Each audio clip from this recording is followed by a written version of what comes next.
For what purpose does the gentleman from Virginia seek recognition? Mr. Speaker, I offer a privileged resolution and ask for its immediate consideration. Clerk will report the resolution. Clerk will suspend for a moment.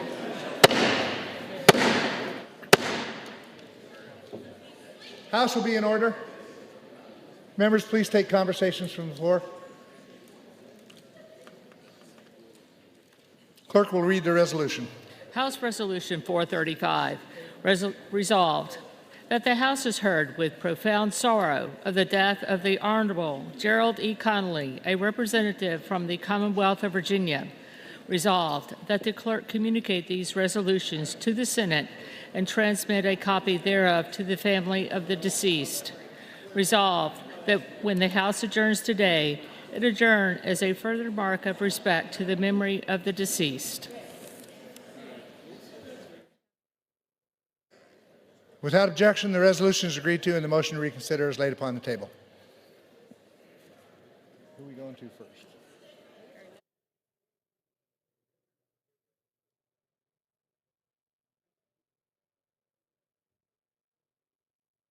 For what purpose does the gentleman from Texas, Mr. Arrington, seek recognition? Mr. Speaker, pursuant to House Resolution 436, I call up Bill H.R. 1, the One Big Beautiful Bill Act, and ask for its immediate consideration in the House. Clerk will report the title of the bill. Union Calendar Number 78, H.R. 1, a bill to provide for reconciliation pursuant to Title II of House Concurrent Resolution 14. Pursuant to House Resolution 436, an amendment in the nature of a substitute consisting of the text of the Rules Committee Print 119-3, modified by the amendment printed in House Report 119-113, is adopted and the bill as amended is considered read. The bill as amended shall be debatable for 2 hours, equally divided among and controlled by the chair and ranking minority member of the Committee on the Budget, on their respective designees, and the chair and ranking minority member on the Committee of Ways and Means or their respective designees. The gentleman from Texas, Mr. Arrington, and the gentleman from Pennsylvania, Mr. Boyle, the gentleman from Missouri, Mr. Smith, and the gentleman from Massachusetts, Mr. Neal, each will control 30 minutes. The chair recognizes the gentleman from Texas. Mr. Speaker, I ask unanimous consent that all members may have 5 legislative days within which to revise and extend their remarks and include extraneous material on H.R. 1. Without objection. Mr. Speaker, I yield myself such time as I may consume. Gentleman is recognized. Mr. Speaker, for the last 4 years, the American people have suffered one self-inflicted crisis after another, from the chaos at our southern border to our crime-ridden streets to a cost of living crisis that decimated working families from sea to shining sea, leaving Americans weaker, our country more divided and more vulnerable than it's been in generations. Colleagues, lest we forget how we got here and why this moment is so important and so consequential in the life of our country, let's reflect on the recent history. Under the leadership of Biden-Harris and congressional Democrats, our federal government failed to enforce the laws of our land and unilaterally surrendered our sovereign border to terrorist drug cartels. On top of that, our military mission was reduced from warfighter readiness to ideological indoctrination. We lost the confidence of our allies, the respect of our enemies, and America's influence on the world stage. Unbridled spending and failed fiscal policies sent our country's economy into a tailspin. Trillions in deficit spending, trillions more in regulations, cradle-to-grave welfare without work, and an all-out assault on American energy independence wreaked havoc on our economy and created the worst inflation crisis in 40 years. In November, the American people gave President Trump an historic mandate and unified Republican leadership in Congress to reverse course on these failed policies and their disastrous consequences. And that's exactly what this bill does, Mr. Speaker. The One Big Beautiful Bill Act delivers the greatest single investment in border security and national defense, the largest tax cuts for families and small businesses, the most significant commitment to unlocking America's energy resources, and the largest reduction in spending in the history of the United States by twofold. But in an attempt to derail our efforts, you can be sure of this: our Democrat colleagues will use their tired old tactics of fear-mongering and false claims. They like to lead you to believe that this reconciliation bill is a, quote, tax cut for the rich on the backs of the poor. Their narrative throughout this process has not only been misleading, Mr. Speaker, and completely untrue, it preys on the fears of our nation's most vulnerable. Here's the truth. The 2017 tax cuts lowers tax rates for every American household at every income level, with the lower income families benefiting the most, while actually increasing the amount of taxes paid at the top 1%. 3 out of every $4 in the Trump tax cuts didn't go to corporations, they went to individuals. Workers experienced a record 25-year wage increase. Families received an additional $5,000 in median household income, and income for the bottom 50% grew 3 times faster than the top 1%. And as a result, Mr. Speaker, a record 6 million Americans were lifted out of poverty.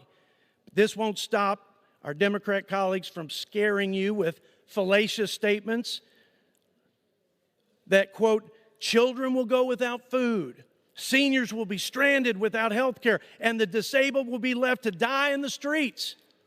All of this is just a cover for what they really want to do. They want to protect health care and welfare at any cost for illegal immigrants, at the expense of hardworking taxpayers and our citizens who depend on them. And crazy enough, Mr. Speaker, they also want to abandon the common sense Clinton-era work requirements that reduce government dependency by 80%. And instead, they would trap millions of people in poverty and rob them of the dignity of work. But by the overwhelming results of this last election, it's abundantly clear the American people see through this too. And they have totally rejected the Democrats' radical agenda. Their message to Washington was clear, Mr. Speaker. They want competent leaders, common sense policies, and a commitment from all of us to put America and Americans first. Now, let's give the people what they voted for. I reserve my time. Reserves the balance of his time. Gentleman from Pennsylvania, Mr. Boyle. Mr. Speaker, I yield myself such time as I may consume. Gentleman's recognized. Mr. Speaker, by my calculation, I have now been up 43 of the last 45 hours, and I'm not quitting yet. And we're not quitting yet, because the stakes are just too damn high. This is one of the most significant pieces of legislation we will ever vote on. This bill will bring about the greatest loss of health care in American history. More than 6 million Americans who are currently on the Affordable Care Act will lose their health insurance if this Republican bill becomes law. More than 7 million Americans currently on Medicaid will lose their health care if this Republican bill becomes law. In fact, in total, 13.7 million Americans will lose their health care, according to the nonpartisan CBO. That's bad enough. But then, late last night, we also got confirmation from CBO that something else is in this bill. Over $500 billion worth of cuts to Medicare.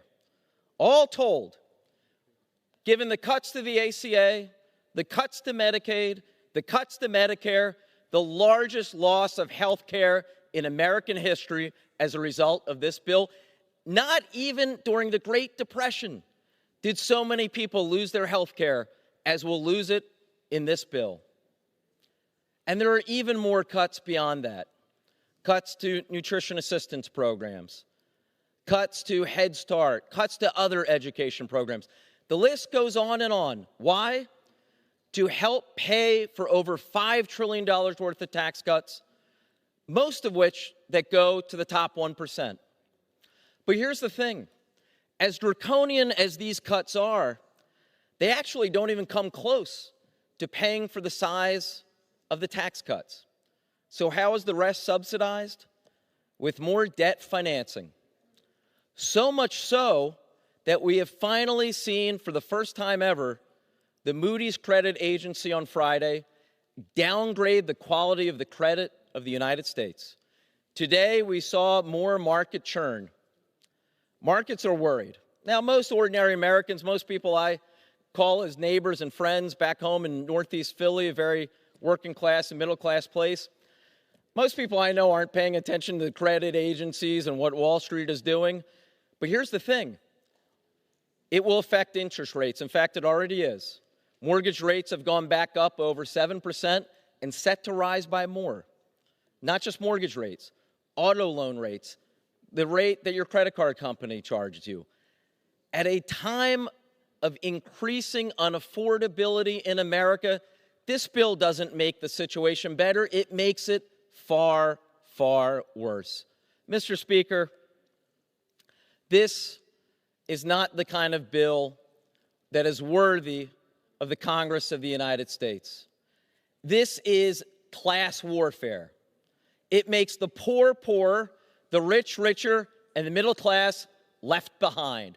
And again, these aren't Democratic talking points. These aren't coming from progressive organizations. Last night, the nonpartisan Congressional Budget Office released the distribution tables in terms of who will get what from this tax bill. They found the bottom 10% will be 4% poorer in household wealth under this bill, with most of the benefits going to the top 10% of Americans. And of that top 10%, of course, it is the top 1% that will get the most benefit of all. Robbing the poor to reward the rich. It is wrong, it is bad economics, and it is, as one Republican senator called it, morally wrong. With that, I reserve the balance of my time. Gentleman reserves the balance of his time. Gentleman from Texas. Mr. Speaker, just to be clear, the CBO doesn't say economic benefits. It talks about federal resources. That letter actually affirms the success of our bill.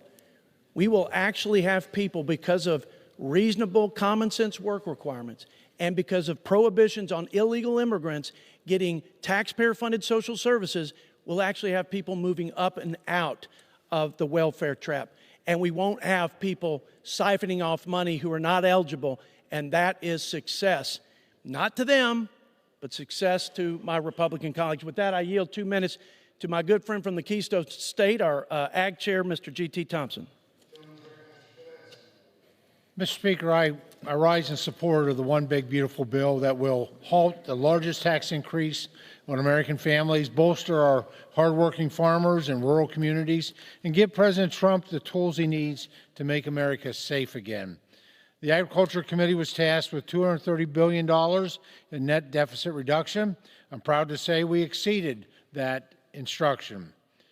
We achieved these savings for America's taxpayers by restoring integrity to the SNAP program, reinforcing work, rooting out waste, and ending the unchecked overreach by states and the executive branch that's driven costs through the roof.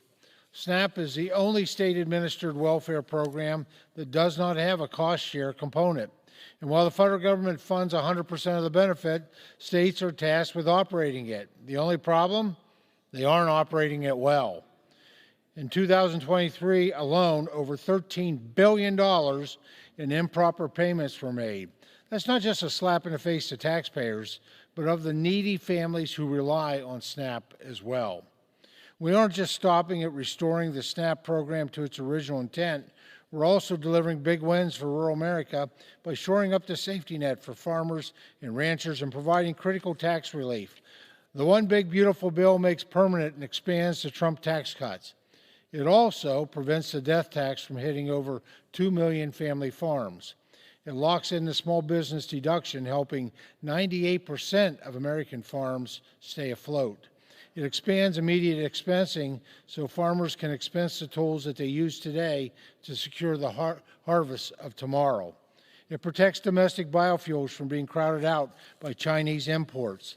It lowers the cost of borrowing for our farmers hit by Biden's sky-high interest. It reduces regulatory burdens on small farmers hiring seasonal workers. In short, this bill secures the safety net our farmers deserve and delivers to SNAP the accountability taxpayers demand. America's farmers, ranchers, and rural communities sent us here to fight for them, and the One Big Beautiful Bill delivers on that mandate. Pennsylvania. This bill will kick 404,000 people in our state of Pennsylvania off their health insurance. With that, Mr. Speaker, I'm happy to yield 1 minute to the gentleman from Texas, the ranking member of the Health Subcommittee on Ways and Means, Mr. Doggett. Gentleman from Texas recognized for 1 minute.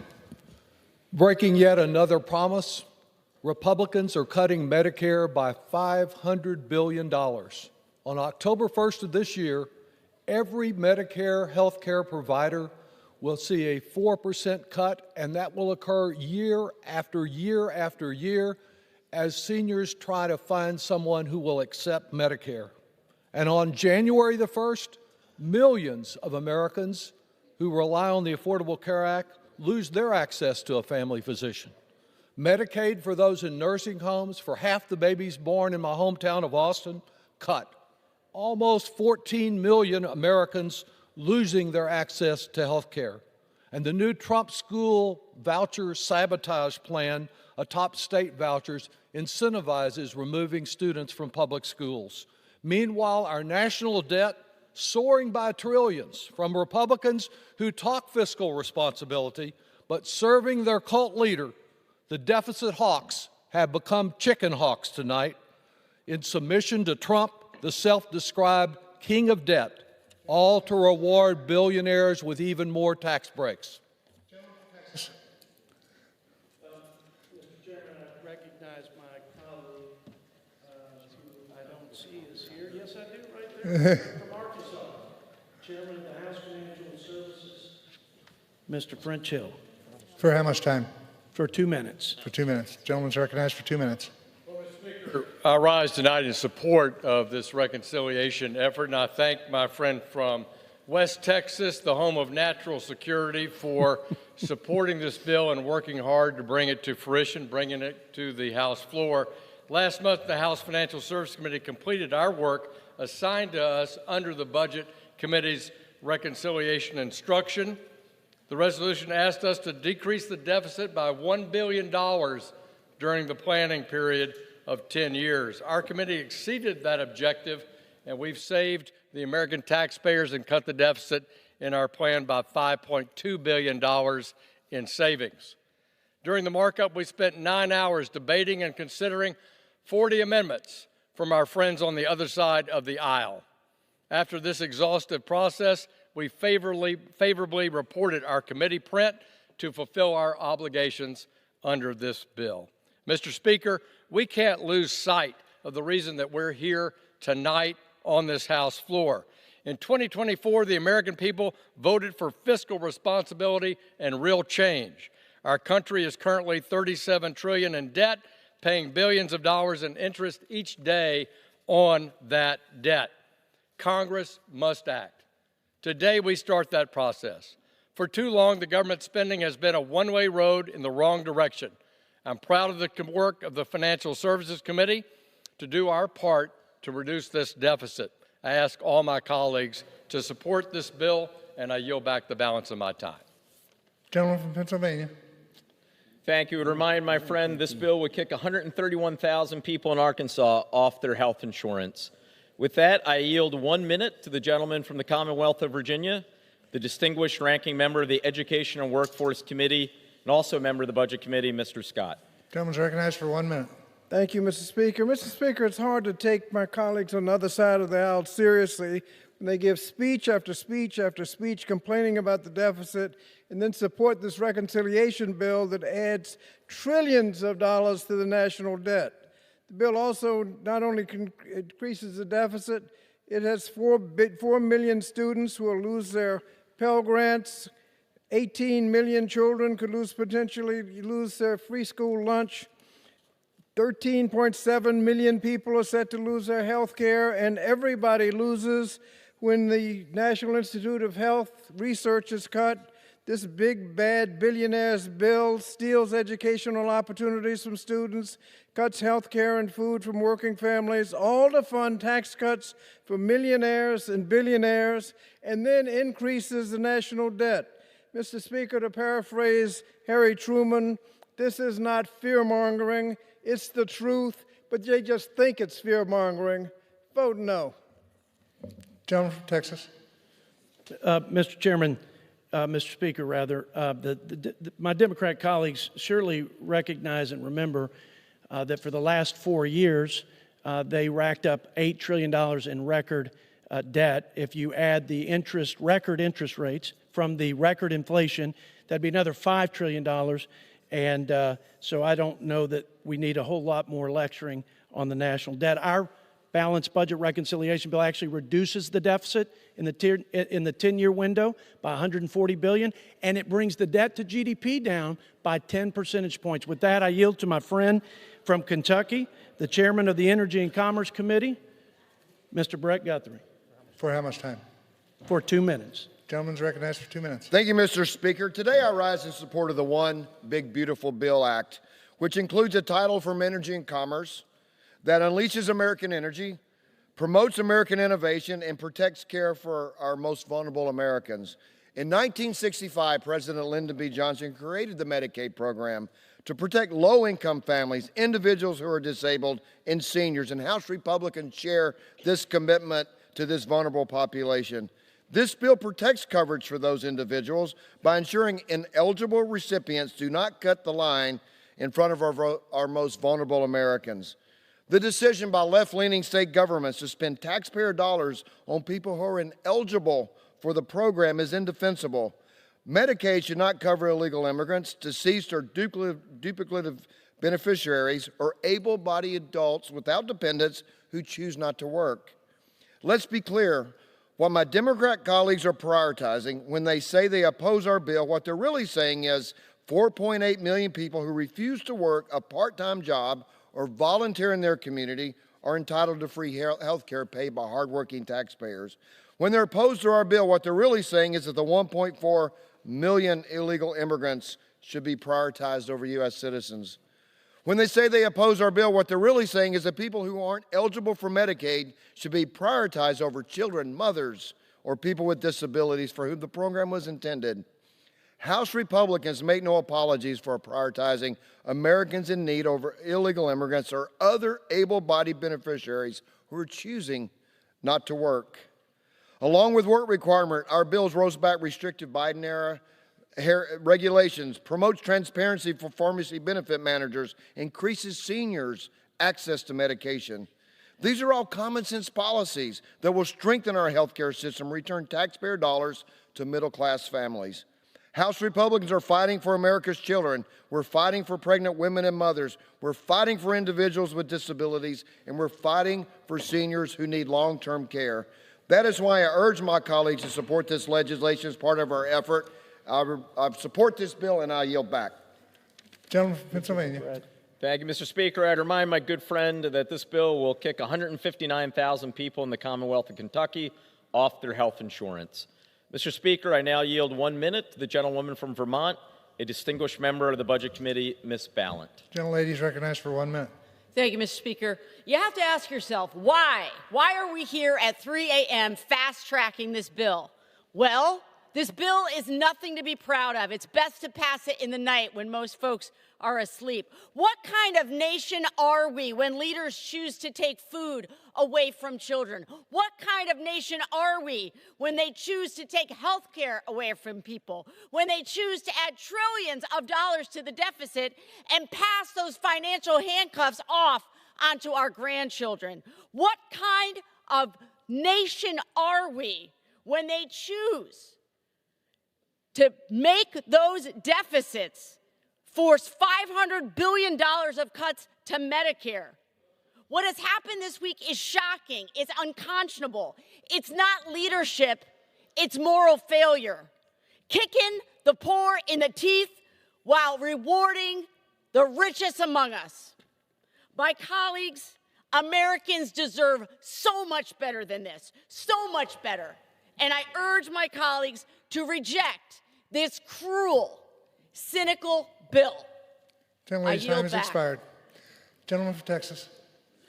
Mr. Speaker, 91% on average of my colleagues voters, constituents, friends, and families.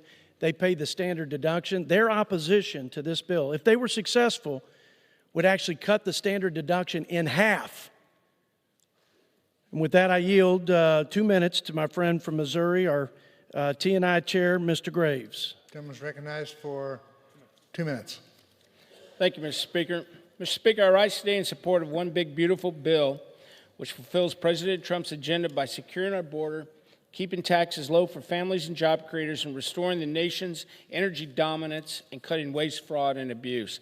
The Transportation and Infrastructure Committee's portion of today's legislation combines critical investments in border security, national defense, and modernization of America's air traffic control system while eliminating wasteful spending and other deficit reduction measures.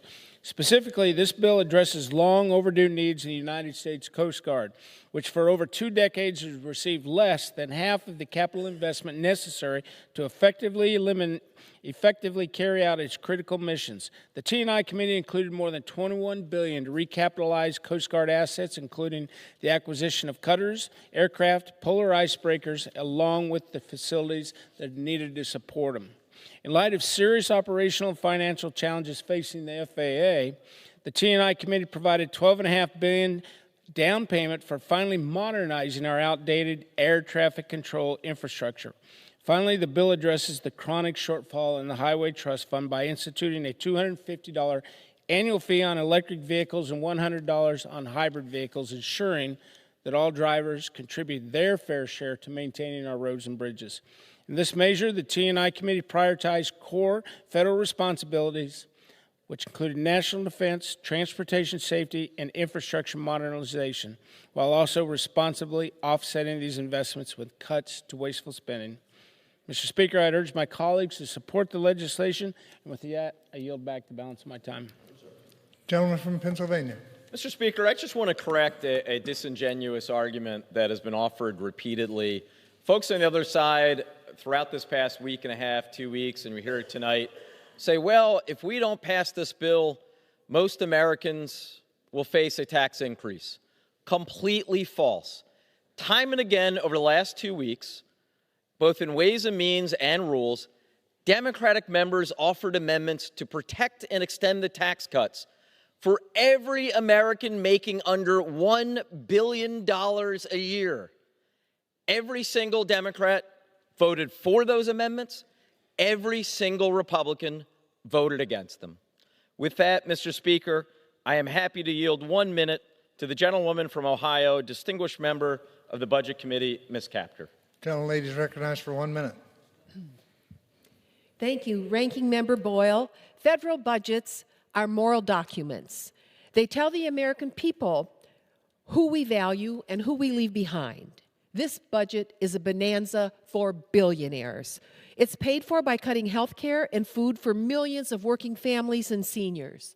The U.S. national debt stands at $36 trillion, and this bill will raise it to over $40 trillion.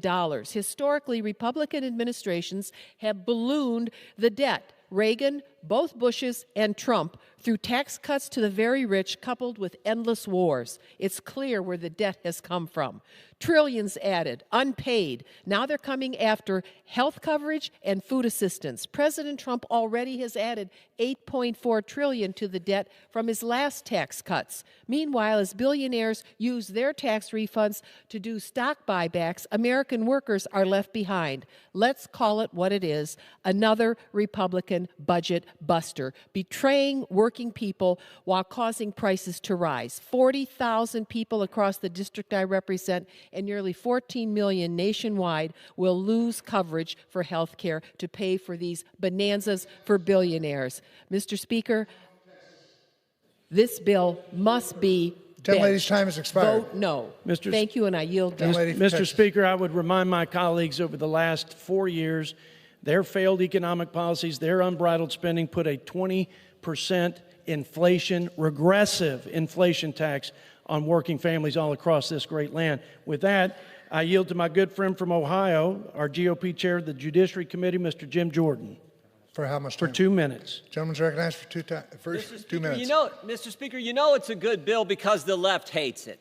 The left that defunded the police, the left that let 10 million people illegally enter our country in a 4-year time span, the left that wants men to compete against women in sports, the left that lied to us about Benghazi, lied to us about the Hunter Biden laptop, lied to us about President Biden's health, the left that lied to us about COVID. You remember that. They got to go to the fancy restaurants, but all the people we represent, they couldn't go to church, couldn't go to work, couldn't go to school. The left doesn't like this bill. That tells you it's a good bill.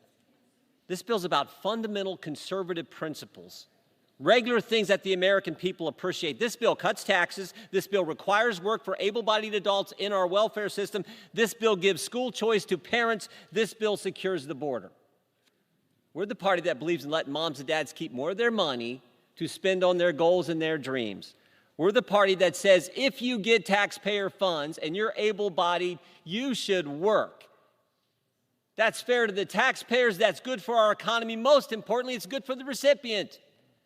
We're the party that says parents, regular moms and dads, should get to pick where their kid goes to school so they can get the kind of education that will allow them to achieve the American dream. That's in this bill. And this bill secures the border. The primary issue of last fall's election, the issue that decided the election, the issue that put President Trump in the White House and Republicans in control of the Congress, this bill helps secure the border that President Trump's already got under control. That's why we should support this legislation. It cuts taxes, requires work for able-bodied adults, empowers parents to pick the school where their kid's going to get the best education, and secures the border like the American people want us to do. This bill is doing exactly what we told the voters we were going to do, and that's why we should support it. I yield back to the Budget Chairman and thank him for his good work on this legislation. Gentleman from Pennsylvania. Well done, Jim. I would remind the gentleman this bill will kick 404,000 people in Ohio off their health insurance.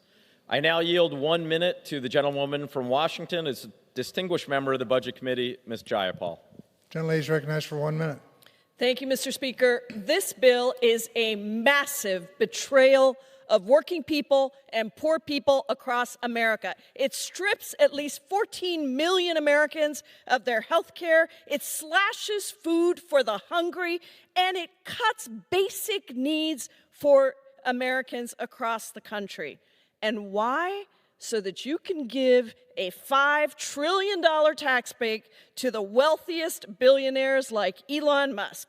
If you had a giant corporate lobby outside, you get a tax break. If you're in the top 0.1%, 0.1% of billionaires, you get a $398,000 tax break. If you're a millionaire, you get an average $83,000 tax break. But if you're a working person or a poor person, you are SOL.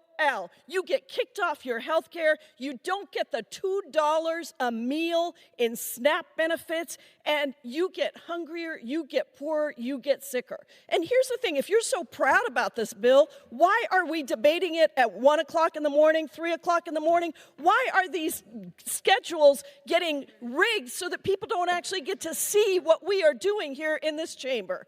I yield back. I'm a hell no. Members are reminded to direct their remarks to the chair.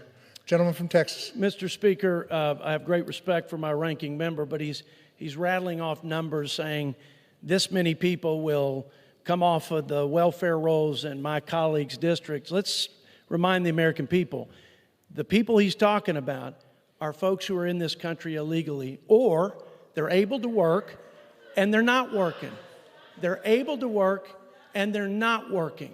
So, Mr. Speaker, order, Mr. Speaker. House will be in order. So for the record, Gentleman from Texas. Thank you, Mr. Speaker. For the record, they are opposing the common sense policy and what every American's expectation is at a base level, that people who are able to work. It's good for their soul. It's good for this country. It's the right policy, and they're fighting us on it. And with that, I yield to my friend and Vice Chairman of the Budget Committee from the Keystone State for 1 minute, Mr. Lloyd Smucker. Gentleman is recognized for 1 minute. Thank you, Mr. Chairman, for your work on this bill. Today, we are charting a bold new course for American prosperity. This bill not only builds on the pro-growth legacy of the Tax Cuts and Jobs Act, it prevents the largest tax hike in American history. Across the country, years of inflation have taken a bite out of everyone's paycheck. Groceries, gas, housing all cost more. Americans feel left behind, and this bill is the solution. It delivers immediate relief for working families. It locks in permanent tax cuts, unleashes economic growth, and puts American workers first. We're talking about saving 6 million jobs, cutting red tape, securing our borders, and supercharging made-in-America manufacturing. And we do all this while achieving historic federal savings. It is possible to reduce spending, provide tax relief, and protect core services for Americans all at once. This is real, responsible leadership. Mr. Speaker, this bill is bold, immediately effective, and above all, it's common sense. It's time to pass this act and get America back on the path to prosperity. Gentleman's time has expired. Gentleman from Pennsylvania. Mr. Speaker, I have good news for my friend, the chairman of the Budget Committee. We just verified with the Congressional Budget Office, and of the 13.7 million Americans who will lose their health care because of their bill, exactly 0 are undocumented immigrants. So the complete artifice that the other side is attempting to convince you is that almost 14 million Americans will lose their health care, but don't worry about it. They're all illegals. They're all people who are defrauding the system. It's completely false, and every independent source has verified that it is false. Yay. With that, Mr. Speaker, I yield 1 minute to the gentlewoman from California, distinguished member of the Budget Committee, Ms. Chu. Gentlelady is recognized for 1 minute.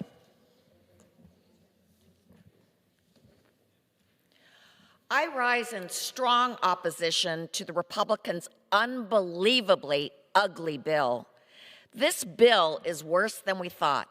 By ripping Medicaid and food assistance away from many millions of vulnerable Americans while slashing taxes for the ultra-wealthy, the nonpartisan CBO found that it would make the poorest 10% poorer while making the richest 10% richer. This bill would also increase the debt so much that it will trigger cuts to Medicare benefits by almost $500 billion. So to my Republican colleagues, think of my constituent Maria. Maria needs Medicaid, Medicare, and Social Security to care for her daughter who resides in a nursing home, uses a feeding tube to eat, and can't recognize her mother. Maria asked, if Medicaid is cut, where would my daughter go? Tax cuts for the wealthiest at the expense of Maria's daughter getting the care she needs to survive is despicable. Vote no on this bill. Gentleman from Texas. Mr. Speaker, according to Numbers USA, over the last 4 years when the Democrats were in charge of this town, and millions of people were flooding into this country from across our border, we were spending $9,000 per illegal immigrant on social services, taxpayer-funded social services. Mr. Speaker, that's more than we spend on our own citizens who depend on Medicaid. That's more than we spend on military benefits for our veterans. With that, Mr. Speaker, I yield 1 minute to my friend from California and fellow Budget Committee member, Mr. Tom McClintock. Gentleman is recognized for 1 minute. Thank you, Mr. Speaker. If this bill fails, an average family's taxes will rise 22% next year, about $1,700 a year, the biggest tax increase in American history.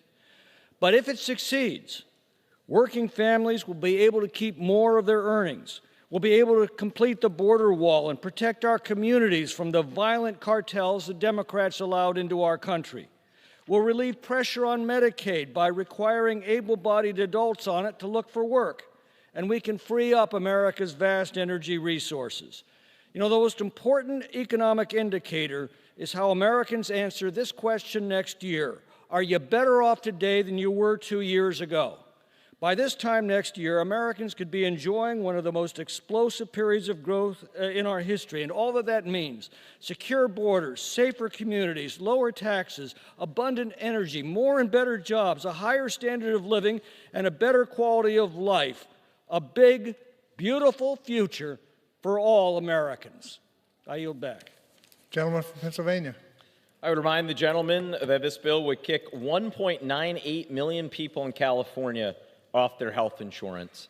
I now yield 1 minute to the gentleman from New York, distinguished member of the Budget Committee, Mr. Tonko. Gentleman is recognized for 1 minute. Thank you, Mr. Speaker, and I thank the gentleman for yielding. One of the very first bills I ever voted on as a representative in Congress was passing the Affordable Care Act and bringing historic access to health care to millions. That action reflects what Congress should be all about: helping everyday Americans, serving our communities, and fighting against the forces that seek to make us sicker, hungrier, and poorer. Unfortunately, today, those forces are the Republican majority, the President of the United States, and the richest people on the planet. On top of constitutional crises, in the throes of a housing and cost of living emergency, and in the face of catastrophic climate change, Congress is set to make the largest cuts to health care, food assistance, and environmental protections in American history. Families in my district and across our country are hurting. You don't fix that pain by further ripping away the basic needs programs that help those struggling to get by. For me, the choice is clear. I will never stop fighting for my constituents and all Americans whose lives will be destroyed by this monstrosity of a bill. And with that, I yield back. Gentleman from Texas. Mr. Speaker, I yield a minute to my fellow Texan, Mr. Gill, who's also on the Budget Committee. The gentleman is recognized for 1 minute. Mr. Speaker, so much of what we have heard tonight from the other side of the aisle is nothing but shrill and hysterical calumny from a political party who has nothing to offer the American people but confiscatory taxes, open borders, and men and women's sports. They talk about cruelty, Mr. Speaker. I'll tell you what is cruel. Cruelty is deliberately facilitating the mass importation of millions of illegal aliens, many of whom are murdering and raping and pillaging our people on our soil. Mr. Speaker, this bill will fund border security, it will fund ICE, and it will fund the largest deportation operation in American history. Mr. Speaker, we are taking our country back, and for that I encourage my colleagues to vote yes on this bill, and I yield back. Gentleman from Pennsylvania. Well, you're really cheery, aren't you? The reality is this bill, not according to our numbers, according to the independent, certified, nonpartisan authority on this matter, verified at least 13.7 million Americans will lose their health insurance. And you know why they want to talk about every subject under the sun other than this? Because they know it is going to have devastating consequences for the American people, and it will have devastating consequences for them next November. With that, I'm happy to yield 1 minute to the gentleman from Kentucky, distinguished member of the Budget Committee, Mr. McGarvey. Gentleman's recognized for 1 minute.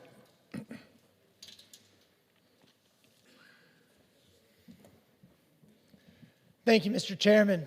13.7 million Americans will lose their health care.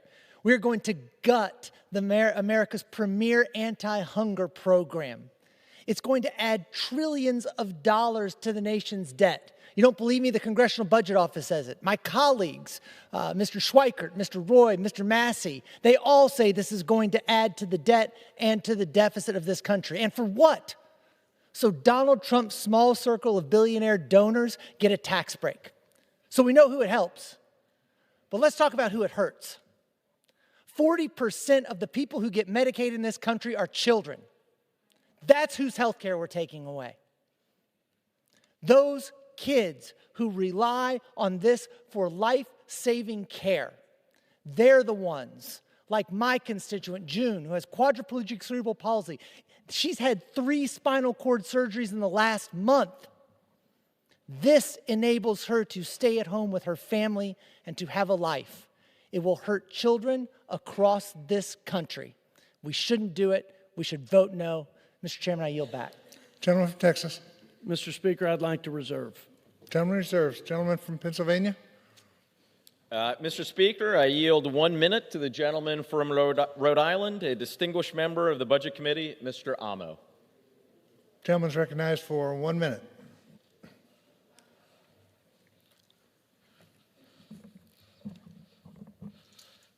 Mr. Speaker, Budgets are a statement of values, and Republicans have made their values crystal clear.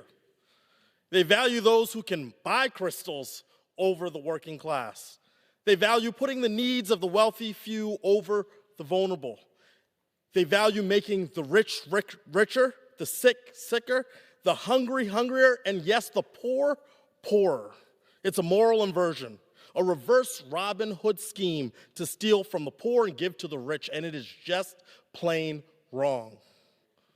This big, bad bill is an abomination that will hurt tens of thousands of Rhode Islanders just to give billionaires a break on their taxes.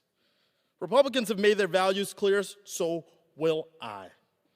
My Rhode Island values are healing the sick, feeding the hungry, and uplifting the poor, ensuring that there is opportunity in this country for everyone, especially the working people in the middle class. You have my word that I will never stop fighting for vulnerable Rhode Islanders and against this dangerous bill. And if I thought they had it, I'd urge my colleagues on the other side of the aisle to show some backbone and do the same. But I know they will fall in line. I yield back. I agree with the gentleman. The budgets do reflect the values of the Republican Party, and my colleagues are to protect 40 million families from having their child tax credit cut in half, 26 million small businesses who would have the highest marginal rates. They'd lose the 20% deduction, 2 million family-owned farms, and the farming families would have the death tax exemption slashed in half. Mr. Speaker, those are our values. We want people to keep more of their money. We want this economy to grow. We want people to have better opportunities and bigger paychecks. We want to give folks hope for a better life to come up and out of poverty, out of welfare, and put their God-given talents to use. So with that, my dear friend from Georgia and fellow member of the Budget Committee, I would like to yield a minute to Mr. Buddy Carter. Gentleman is recognized for 1 minute. Mr. Speaker, I rise today in strong support of the One Big Beautiful Bill Act. The American people are suffering. They're suffering from 4 years of government overreach and out-of-control spending that has put us on the edge of fiscal ruin. That stops now.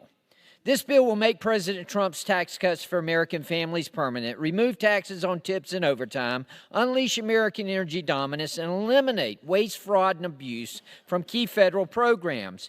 Passing this bill means preserving Medicaid for generations to come, and keeping our promise to ensure it's there for Americans who truly need it. This bill will allow families still feeling the pain of inflation to take home tax-free tips and hard-earned overtime. This bill will rein in out-of-control spending by government agencies such as EPA that had little or no oversight under President Biden. Let me be clear. This is a bill that works for America.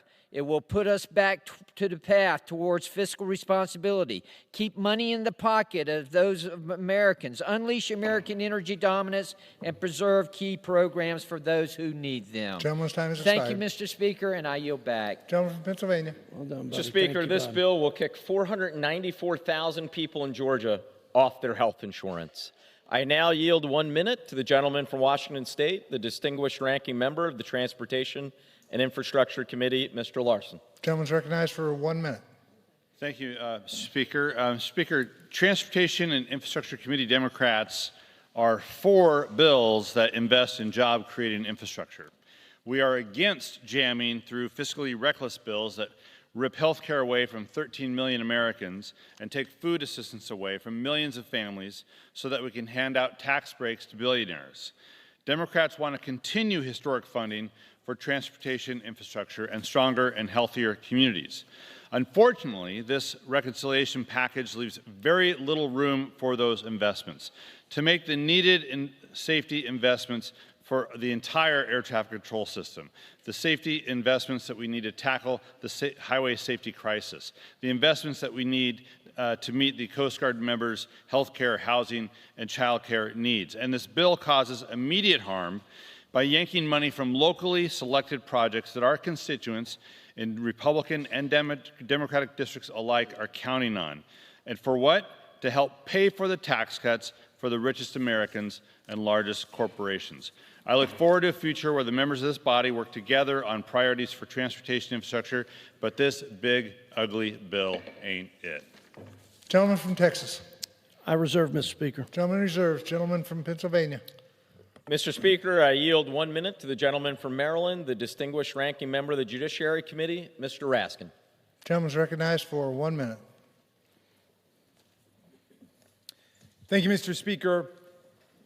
It's telling that President Trump and his cult followers have chosen to name their bill after its size and its looks instead of its contents and its values. They don't want anybody looking inside this monstrosity. There's nothing beautiful or big about stripping 14 million Americans of their health care or removing food security from 11 million people, including 4 million kids. That's ugly. That's small.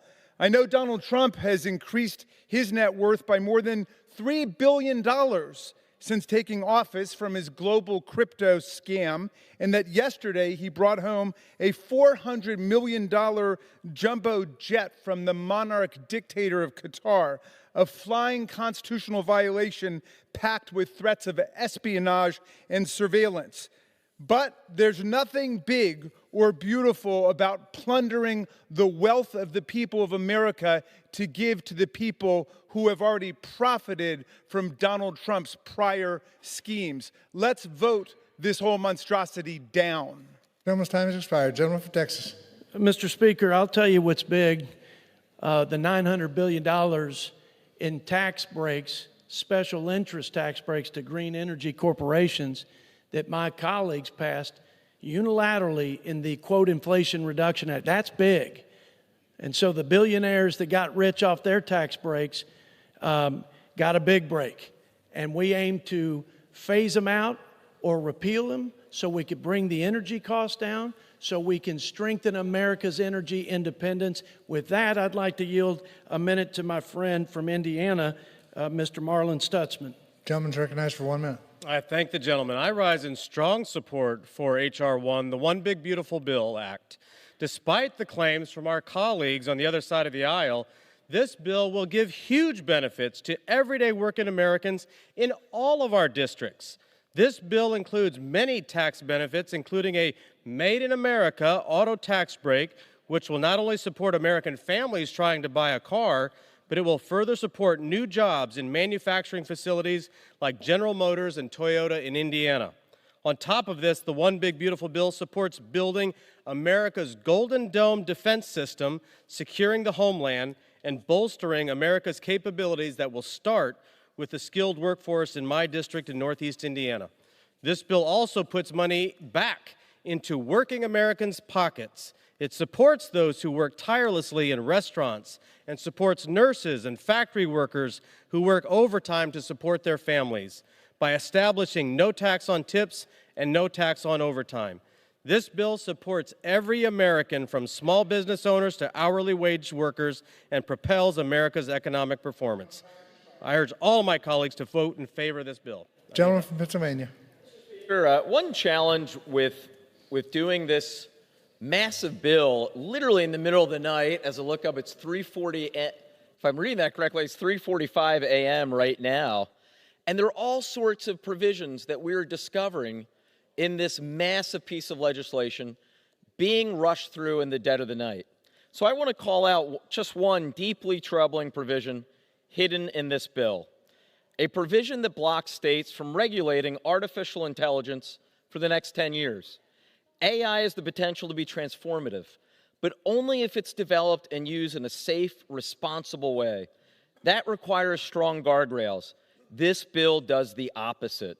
And the fact this was quietly tucked into this budget bill, it's reckless and it's wrong. And it shows exactly who this bill was written for. Not working families, but powerful special interests. With that, I yield now 1 minute to the gentleman from California, the ranking member of the Veterans Affairs Committee, Mr. Takano. Gentleman's recognized for 1 minute. Thank you, Mr. Speaker. I rise in opposition to this big billionaire payout. We are voting in the dead of night, out of sight of the American people, because the Republican majority knows that the public will be outraged after they find out what is in this bill. It strips health insurance from nearly 14 million people across the country. It puts 11 million people on food assistance at risk of hunger. It increases the deficit by $2.3 trillion. And for what? To give billionaires a tax break. But don't just take my word for it. The independent data crunchers at the Congressional Budget Office found that the richest 10% of Americans would see their incomes go up, while the poorest 10% would see theirs go down. This bill is reverse Robin Hood. It takes from the poor and gives to the rich. I urge my colleagues to reject this shameful bill, and I yield back. Gentleman from Texas. One of the problems, Mr. Speaker, with the work requirements in the Supplemental Nutrition Program, and I'm sure Mr. Takano knows this, is that states have been allowed to game the system and not effectively enforce those for those able-bodied adults receiving services. And in California, in fact, nobody is working who is on food stamps who is able to work. Nobody is working. And so it's not fair to those people. It's not fair to rob them of the dignity of work. It's not fair in our fiduciary role to the taxpayer. So, Mr. Speaker, we're turning this ship around, and we're cleaning the mess up here in Washington, and we're putting the incentives in place that will do well by everybody involved. And with that, I'd like to yield a minute to my friend from the Keystone State, Mr. John Joyce. Gentleman's recognized for 1 minute. Thank you for yielding. I rise in strong support of the One Big Beautiful Bill Act. This important legislation will strengthen Medicaid by cutting waste, fraud, and abuse to ensure that the most vulnerable Americans have access to the critical services on which they rely. Pregnant women, children, seniors, and disabled Americans who need and deserve Medicaid benefits, not illegal immigrants or able-bodied adults simply choosing not to work. This bill also fixes a provision in the Inflation Reduction Act to ensure that new innovative therapies for rare diseases are brought to market, restoring the hope of future cures for millions of Americans. In November, the American people sent a clear message with the election of President Donald Trump. Now, it is our job in Congress to deliver this One Big Beautiful Bill and produce results for the American people. I encourage all of my colleagues to support this legislation. Thank you, and I yield back. Gentleman from Pennsylvania. Well, I would remind my friend from the great state, the Commonwealth of Pennsylvania, this bill will kick 404,000 people in our state off their health insurance. I now yield 1 minute to the gentleman from California, a distinguished member of the Energy and Commerce Committee, Dr. Ruiz. Thank you, Mr. Speaker. Gentleman's recognized for 1 minute. I have a question for Republicans who are, in the cover of night, forcing this one big, ugly bill on working families. What the hell is wrong with you? You're taking away over $300 billion of food from the mouths of millions of hungry children, seniors, and veterans. You're taking away health care from over 14 million people by cutting Medicaid by nearly $800 billion. And despite these and many more cuts to working families, you're raising the debt by more than $5 trillion? For what? To give billions of dollars in tax cuts to billionaires like Elon Musk? What the hell is wrong with you? The millions of uninsured will be millions of uncompensated care for hospitals that rely on Medicaid. Hospitals will cost more, cut services like pediatrics, maternal health, and labor and delivery, and many will close. Premiums will rise and cost more. Whether you have private insurance or Medicaid, if your community hospital closes, where the hell will you get your constituents' care? Gentleman's time has expired, and members are again reminded to address their remarks to the chair. Gentleman from Texas. I think the Speaker yield 1 minute to the gentleman from South Carolina, Mr. Russell Fry. Gentleman's recognized for 1 minute. Thank you, Mr. Speaker. The One Big Beautiful Bill is exactly what this country needs. It is bold, it is clear, it is packed with real solutions. While Democrats have buried their head in the sand on the biggest issues facing America, Republicans are stepping up. They ignore the border crisis while towns are overrun. They downplay inflation while families can't afford groceries. And they pretend crime isn't skyrocketing while our cities become war zones. Democrats would rather police your speech than protect your streets. They'll rush to ban plastic straws, but look the other way when fentanyl overruns our cities.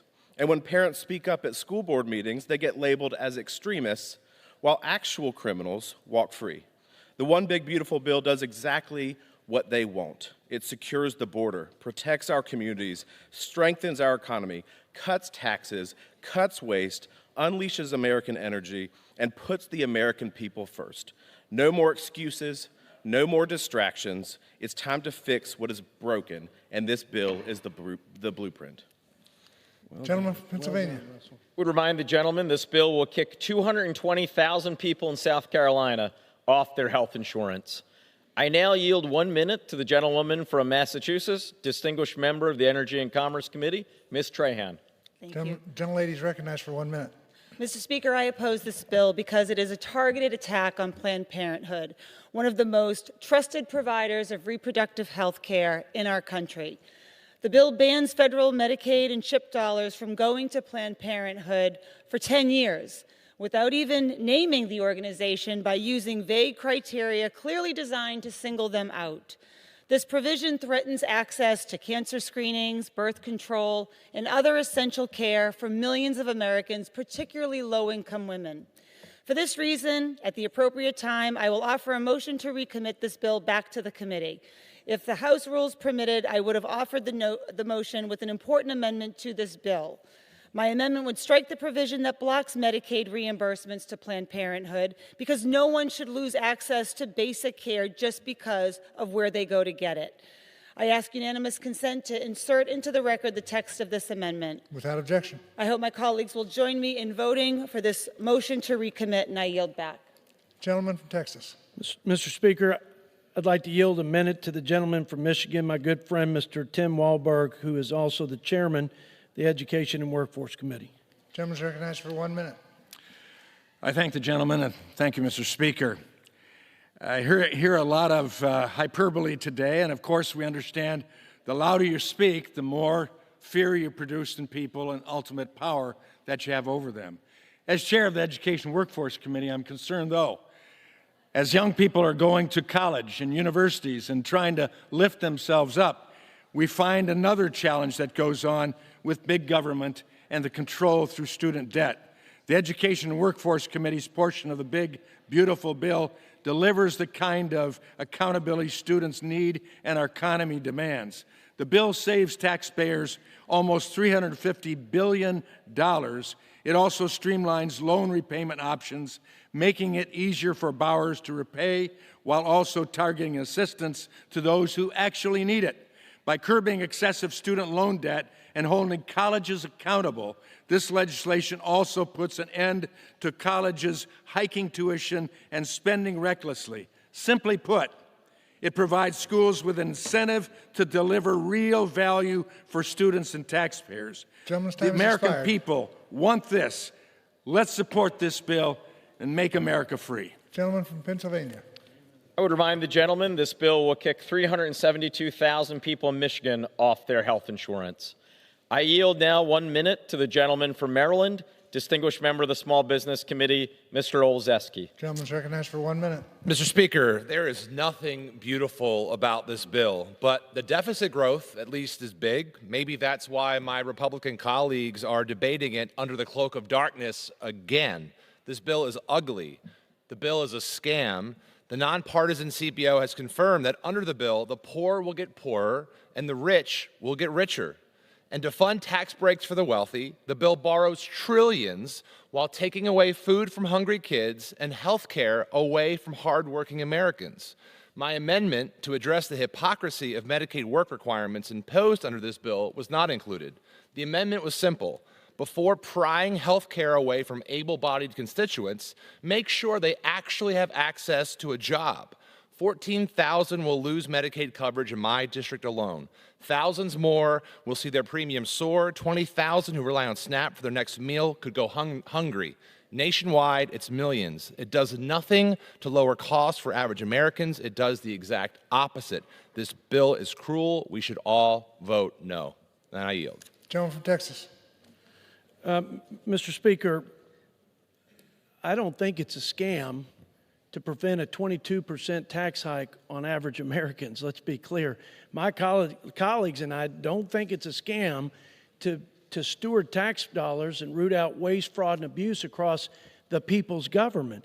We don't think it's a scam to prohibit people who are not citizens of our country from draining the social safety net and impacting its sustainability for future vulnerable Americans. That's not a scam. That's our job, and we intend to do it. I reserve. Gentleman reserves. Gentleman from Pennsylvania. Mr. Speaker, I yield 1 minute to the gentlewoman from the Commonwealth of Virginia, distinguished member of the Energy and Commerce Committee, Ms. McClellan. Gentlelady is recognized for 1 minute. This big bag billionaire bonus extends tax cuts for the wealthiest few at the expense of the most vulnerable Americans. It kicks millions of Americans off their health insurance and takes food out of the mouths of millions more, including children, seniors, veterans, and people with disabilities. This bill will make someone who earns up to $300 a week pay up to a $35 copay because they need to have skin in the game, ignoring the fact they also have to pay their rent, childcare, utilities, on and on.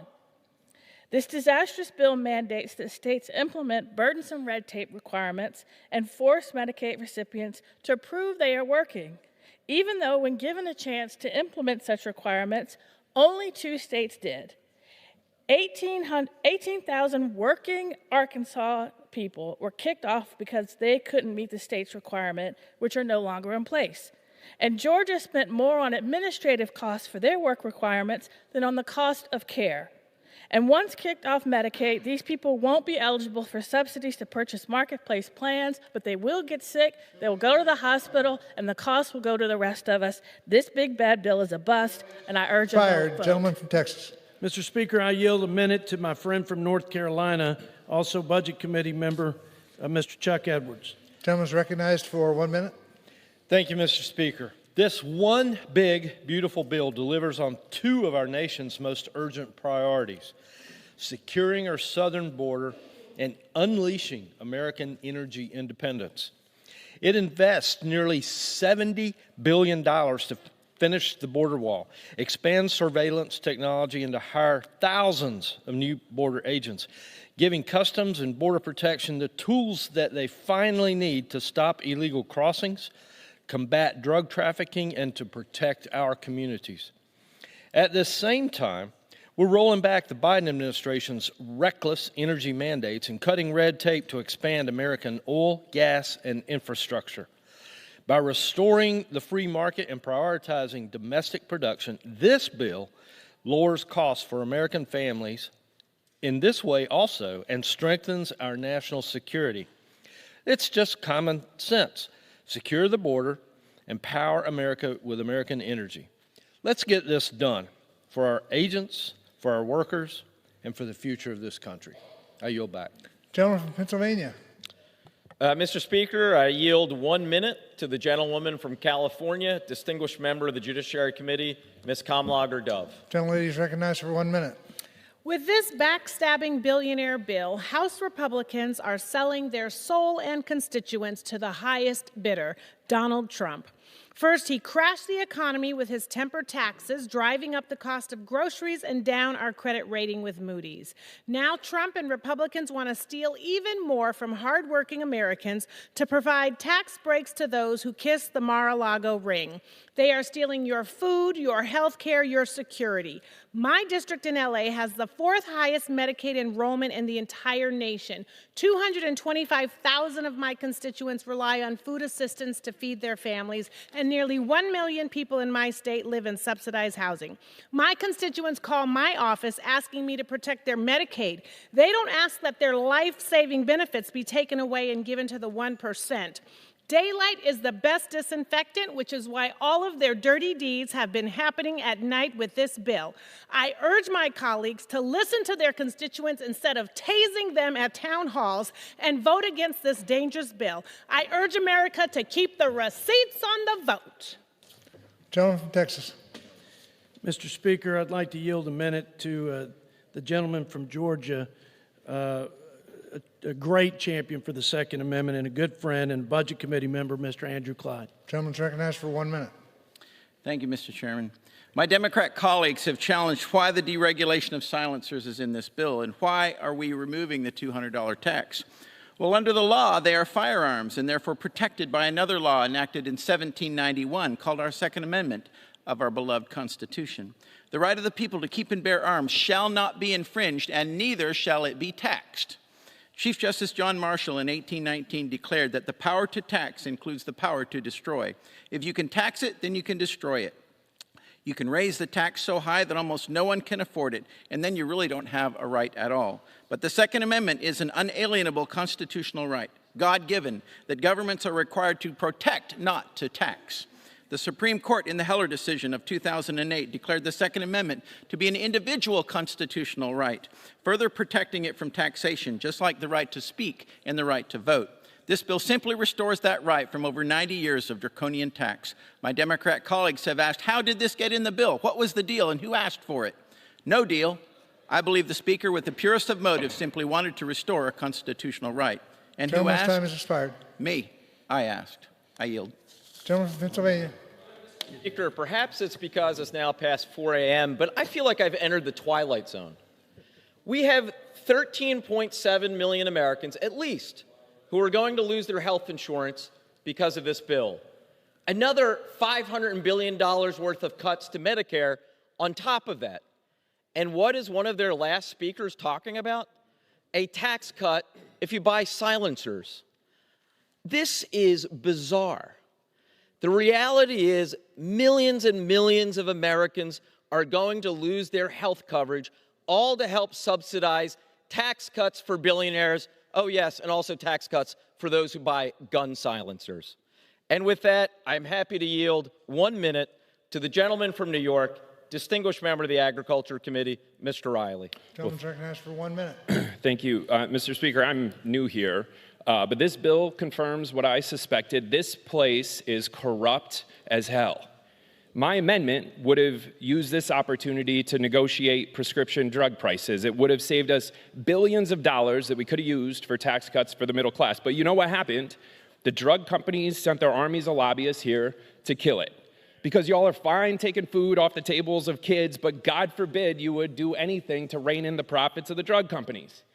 We could have used this opportunity to close the carried interest loophole, make Wall Street finally pay its fair share. That's common sense, but you know where all that super PAC cash comes from, so you'd rather close rural hospitals than close tax loopholes. And you wonder why the American people hate this place. You really want to drain the swamp? Start by killing this bill and working across the aisle to deliver real tax cuts for the middle class instead of your handlers. I yield back. Gentleman from Texas. I reserve, Mr. Gentleman reserved. Gentleman from Pennsylvania. Mr. Speaker, we're prepared to close on this side. Gentleman from Pennsylvania. Well, Mr. Speaker, it has been a long debate. I think we started, 48 hours ago or whatever it is by now. But make no mistake about it.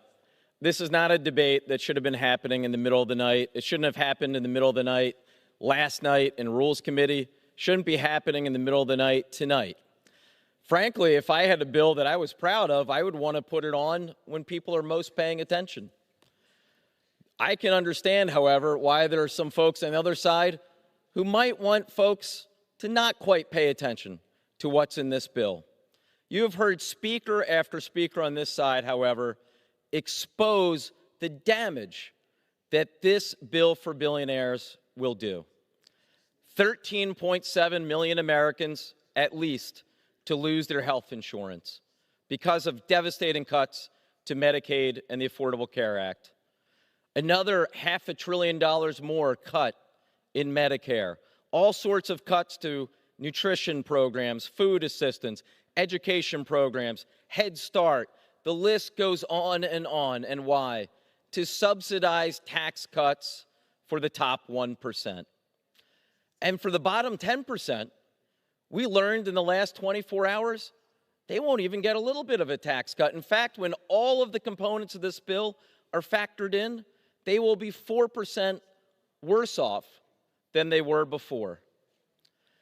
And oh, by the way, for the side that always talks about deficit and debt, boy, they really care about the national debt when there's a Democrat in the White House. But then when there's a Republican in the White House, they go about adding more to it. Don't take my word for it. The nonpartisan CBO shows, the bipartisan Committee for a Responsible Federal Budget shows, the right of center Cato Institute shows, left of center group shows. They've actually united the right, the center, and the left, all in agreement that this bill adds trillions more to our national debt. We can do better. As I said at the very beginning, this is one of the most important votes we will ever cast in this chamber. I am proud to stand here on behalf of this side of the aisle and say hell no to this bill. With that, I yield back. Gentleman yields back the balance of his time. Gentleman from Texas. Mr. Speaker, the nonpartisan CBO was off by $1 trillion in projecting the annual deficit back in 2022. They were off by $1 trillion in projecting what the revenue would be. It was record revenue after we passed the Tax Cuts and Jobs Act. So I just thought I'd say that for the record. Not the remainder of my time, I want to say thank you to my ranking member. He is a great guy, and he is a good friend and an excellent partner in this endeavor. I know he loves the country. We disagree today. We've disagreed along the way, but we've also worked together to have record bipartisan legislation for the Budget Committee, and I'm just grateful for you. So I want to thank the ranking member, and I now urge the adoption of the bill, and I yield back the balance of my time, which I don't think I have any, Mr. Speaker. Gentleman yields back the balance of his time. All time for debate by the Budget Committee has expired.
The gentleman from Missouri, Mr. Smith, and the gentleman from Massachusetts, Mr. Neal, each will control 30 minutes. The chair recognizes the gentleman from Missouri.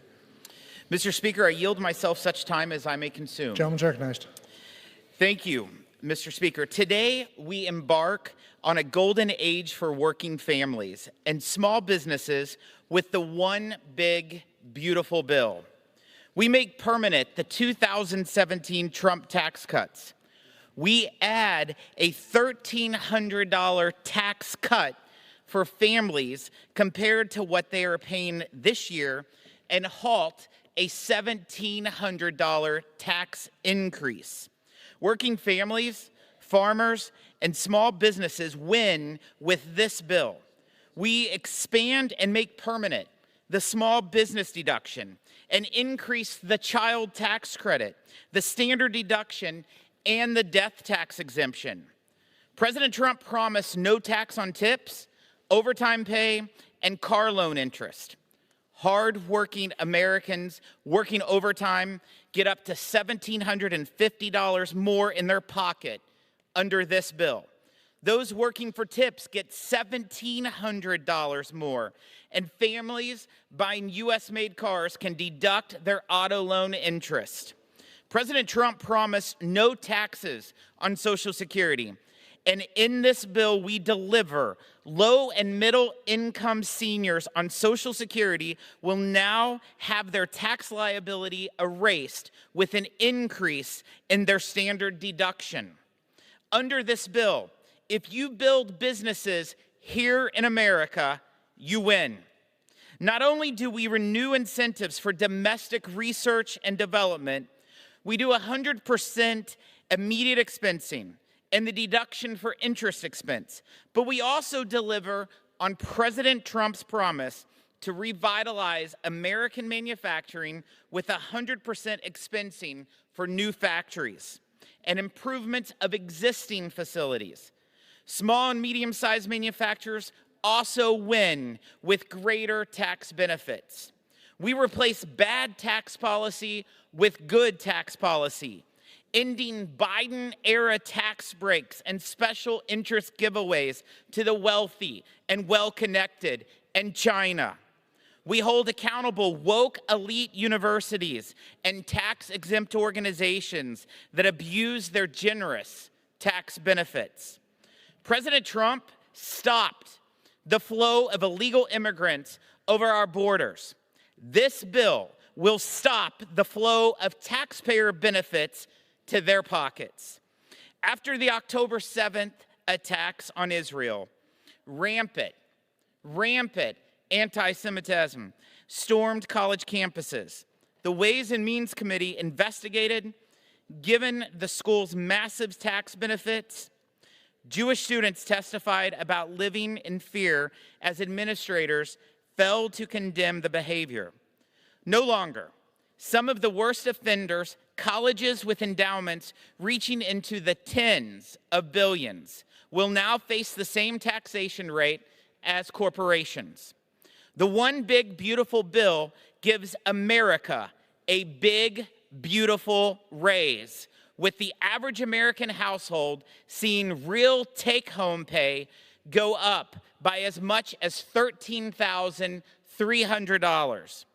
We will save or create 7.4 million jobs and 1 million new small business jobs annually, and unlock $1.5 trillion in additional small business economic growth, including $284 billion in growth just from manufacturing alone. We can boost short-run real GDP by as much as 5.2% and long-run real GDP by over 3%. Renewing the successful Opportunity Zones program will help distressed communities, especially rural ones, by spurring over $100 billion in new investment. Parents win with expanded education savings accounts to choose the education that best fits their kids' needs. Americans, they get greater control over their health care with expanded health savings accounts. Working families, they get better access to child care and a permanent paid leave tax credit. Supporting the working class is deeply personal for me. I was raised in a single-wide trailer in a town of less than 5,000 people. My grandparents didn't ever have running water. The average income in my hometown of Salem, Missouri is just over $24,000. My priority is the working class because the working class raised me. I urge my colleagues, support the One Big Beautiful Bill. Make American families and workers thrive again. Make rural America and Main Street grow again, and help America win again. I reserve the balance of my time.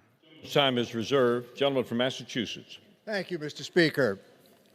I yield myself as much time as I might consume. Gentleman is recognized. Well, this big, beautiful bill must be so beautiful that we're debating it at 4:15 in the morning. to avoid the scrutiny of the public for a piece of legislation that was altered just hours ago. I would challenge some members on the other side to take an exam on what was added to this legislation before we have a chance to vet it.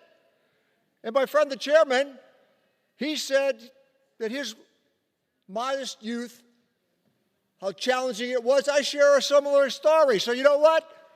We can both thank Franklin Roosevelt and the New Deal for those opportunities. And when he was talking about growth rates, I thought he was going to say, bring back Bill Clinton, because that's where those growth rates came from. So the cat's out of the bag. $2.3 trillion was borrowed in 2017 to pay for a tax cut that overwhelmingly went to people at the very top. So what are we about to do this evening, or this morning, or last night?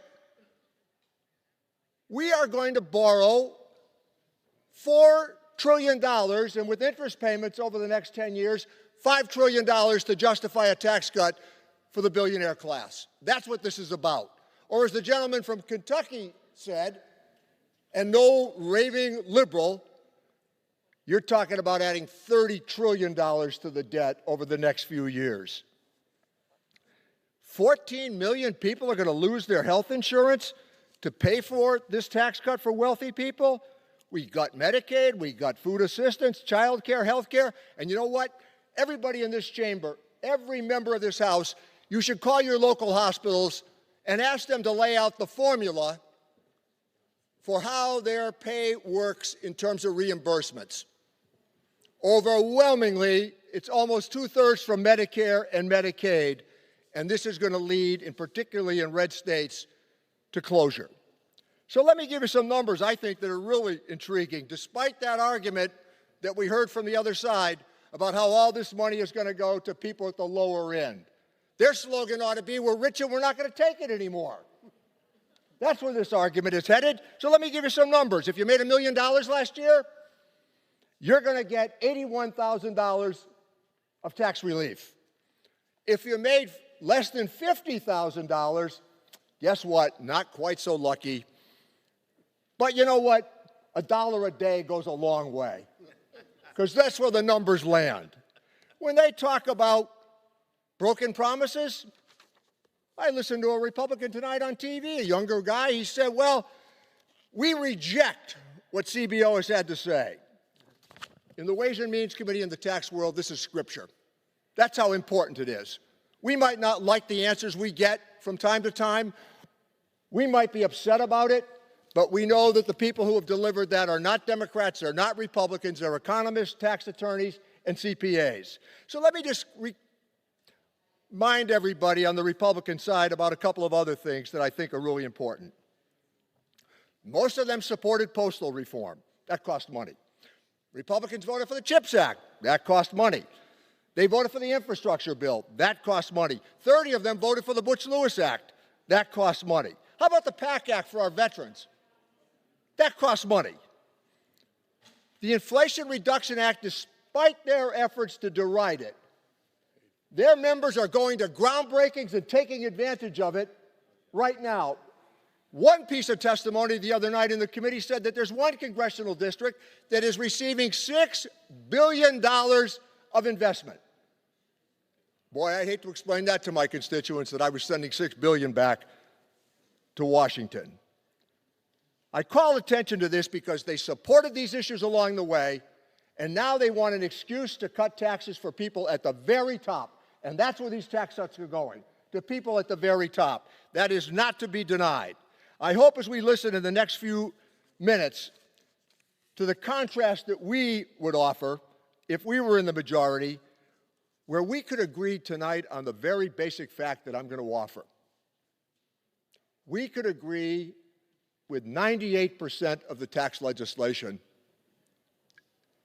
if they kept the number at $400,000 and fewer.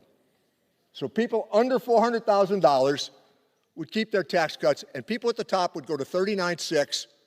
Those are Clinton-Obama rates, and they work fine for the country. We all have some degree of honor to keep here. How about those soldiers in from Afghanistan and Iraq. They deserve our care. Closing veterans service offices? I just did a town hall with veterans. They're astounded by what's happening already. I'm looking forward to the next 25 minutes of debate on this side and the next 25 minutes of debate on the other side, because I'm telling you, they're trying to sell you at 4:22 in the morning a bad piece of legislation. Mr. Speaker, I reserve the balance of my time. Gentleman reserves his time. Gentleman from Missouri. Mr. Speaker, I yield 1 minute to the gentleman from Nebraska, Mr. Smith. Gentleman from Nebraska is recognized for 1 minute. Thank you, Mr. Speaker. I rise in strong support of this package, which fulfills commitments to secure our border, rein in waste, and strengthen the economy for American families. In the Ways and Means Committee portion of this bill, we build on the success, huge success, of the Tax Cuts and Jobs Act by further increasing the standard deduction, increasing the child tax credit, and further reducing taxes on income earned by family-owned farms, ranches, and small businesses. We also make a landmark investment in educating kids with the inclusion of my bill, the Educational Choice for Children Act, which creates a tax credit for scholarships to meet the needs of K-12 students and puts more parents back in control of their child's education, regardless of zip code. In addition, we are bringing an end to the unauthorized, wasteful, and redundant IRS direct file program, which directly contradicts taxpayers' best interest. This moment is years in the making, and we now have the opportunity to deliver on the job Americans elected us to do in a fiscally responsible way. I strongly urge my colleagues to support this bill. Thank you. I yield back. Gentleman from Massachusetts. Thank you, Mr. Speaker. I yield 1 minute to the gentleman from California, a recipient of the Purple Heart who knows something about veterans issues, Mr. Thompson. Gentleman from California is recognized for 1 minute. Mr. Speaker, I rise in strong opposition to this big, terrible bill. This bill takes health care away from 14 million people. 9 million people lose food assistance with this bill. And it adds $4.3 trillion to the debt. And that's before the interest on that. This bill also advances China in the race for renewable energy superiority at a time when energy demand is soaring off the top of the charts. All of this to give a tax cut to the Musk billionaire-type donors. Mr. Neal talked about the distribution charts. The distribution charts are the coin of the realm. That's what we go by. And you look at those distribution charts, they tell the truth. If you make under $50,000 a year, you get a tax cut of about $260. If you make $1 million a year, you get a tax cut of about $81,500. All of this to give a big tax cut to the richest people in the country.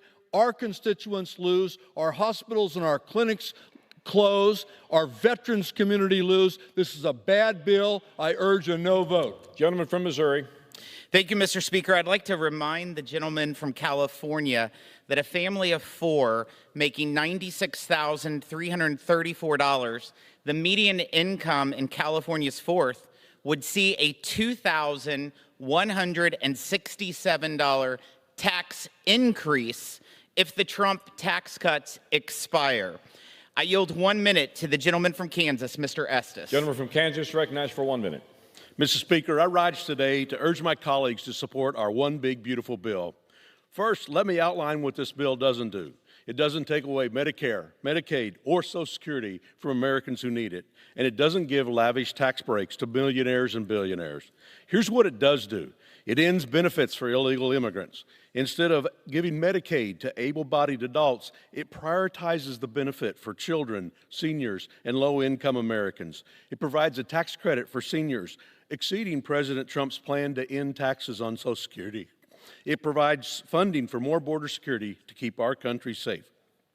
And perhaps more importantly, it extends the pro-family, pro-growth policies from the Tax Cuts and Jobs Act that even the New York Times and Washington Post admitted giving tax cuts to middle-class Americans.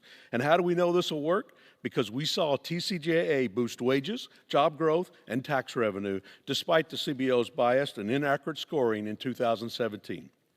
Mr. Speaker, I urge our colleagues to vote in favor of one big, beautiful bill. And with that, Mr. Speaker, I yield back. Gentleman from Massachusetts. I yield 2 minutes to the gentleman from New Jersey, Mr. Pallone. Gentleman from New Jersey is Ranking member of recognized Energy for 2 and minutes. Commerce. Thank you, Mr. Speaker. For months, President Trump and congressional Republicans have been promising that they would not cut Medicaid or Medicare. The reality is that Republicans are cutting both Medicaid and Medicare in this bill. They're essentially repealing parts of the Affordable Care Act, and this bill will destroy the health care system in this country, and it keeps getting worse with each GOP amendment.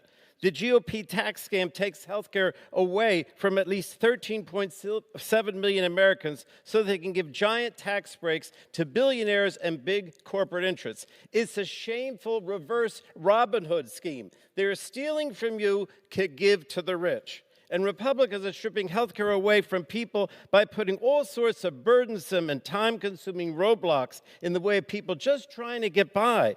The vast majority of people on Medicaid are already working.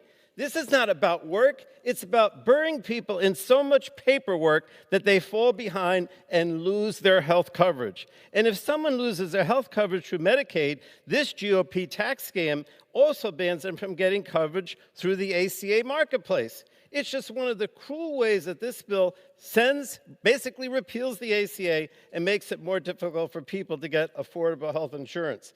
Now, I just want to say the Republican bill also makes it more difficult for states to finance their share of Medicaid costs by preventing them from implementing new provider taxes. This will be catastrophic for states as their health care needs change over time and will force them to either increase taxes on their residents or cut healthcare services. And for those of you who say it doesn't impact Medicare, the GOP tax scam will also cut Medicare. I repeat, Medicare. And it basically a $500 billion cut to Medicare because of the sequestration under the PAYGO. And the Medicare cuts will lead to reduced access to care for seniors, longer wait times for appointments, and increased costs. Mr. Speaker, the GOP tax scam destroys the healthcare system by cutting over $1 trillion, and this bill should be defeated. I yield back the balance of my time. Gentleman from Missouri. I yield 1 minute to the gentleman from Illinois, Mr. LaHood. Gentleman from Illinois is recognized for 1 minute. Thank you, Mr. Speaker. I rise in support of the One Big Beautiful Bill. For the past year, Republicans on the Ways and Means Committee have worked to craft tax policy legislation that delivers on our promises to the American people and will provide rocket fuel to our economy. By making President Trump's historic tax cuts permanent, expanding the child tax credit, expanding tax on tips and overtime pay, delivering tax relief for seniors, permanently expanding the small business deduction, and putting in place the research and development tax credit, and much more. The bottom line is H.R. 1 will give a vital boost for our families, workers, farmers, and businesses nationwide. I am proud to say that this package also includes language from my bipartisan legislation, the Affordable Housing Credit Improvement Act. I've heard from constituents and local leaders across Illinois' 16th congressional district that have expressed that a lack of available affordable housing is one of the most significant barriers to economic success in their communities and across the country. By expanding and improving the low-income housing tax credit, H.R. 1 will jumpstart the development and construction of affordable housing nationwide and support the needs of our growing workforce. I urge my colleagues to support the bill, and I yield back. Gentleman from Massachusetts. Mr. Speaker, I want to yield 1 minute to the gentleman from Illinois whose work in the adoption space is a model for America, Mr. Davis. Gentleman from Illinois is recognized for 1 minute. Mr. Speaker, beauty is in the eye of the beholder. I behold no beauty in cutting and seeing cut the heart out of health care in America. I see no beauty in children not being able to take care of themselves because their parents don't have the resources. I see no beauty in a bill that promotes wealth for the wealthy, decreases services and resources for those at the bottom. It's a bad bill. It's not good for America. I yield back. Gentleman from Missouri. I yield 1 minute to the gentleman from Iowa, Mr. Feenstra. Gentleman from Iowa is recognized for 1 minute. Thank you, Mr. Speaker, and thank you, Chairman Smith. President Trump's one big, beautiful bill delivers on the promises that we made to Iowa workers, manufacturers, farmers, small businesses, and our families. The bill increases the small business deduction, helping Iowa small business invest in their workers and grow their operations. It also doubles 179 small business expensing, which means better paying jobs for every Iowa worker.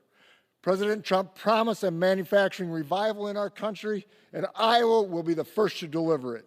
We restored R&D expensing and 100% bonus depreciation to rebuild domestic manufacturing, creating new jobs and bringing investment back to our country and back to our state.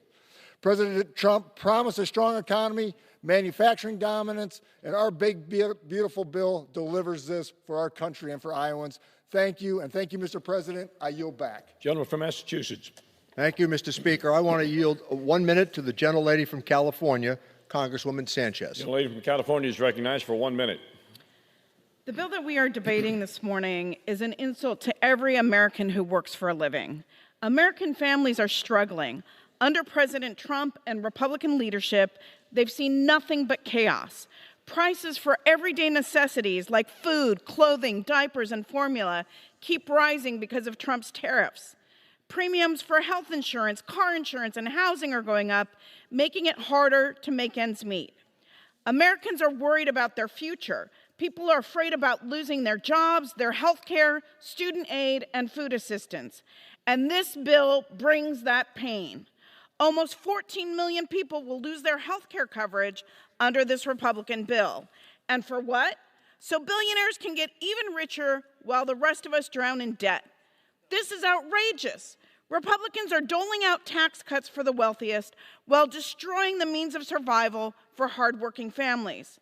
This bill assaults those seeking the American dream by stealing tax benefits and services from working people who are paying taxes. It would deny the child credit to 2 million children who live in the United States. Here's an idea. How about you start working for the people that you represent, not your wealthy donors? Time has expired. Gentleman But from I guess that's asking Missouri. too much from people who have lost their moral compass. Thank you, Mr. Speaker.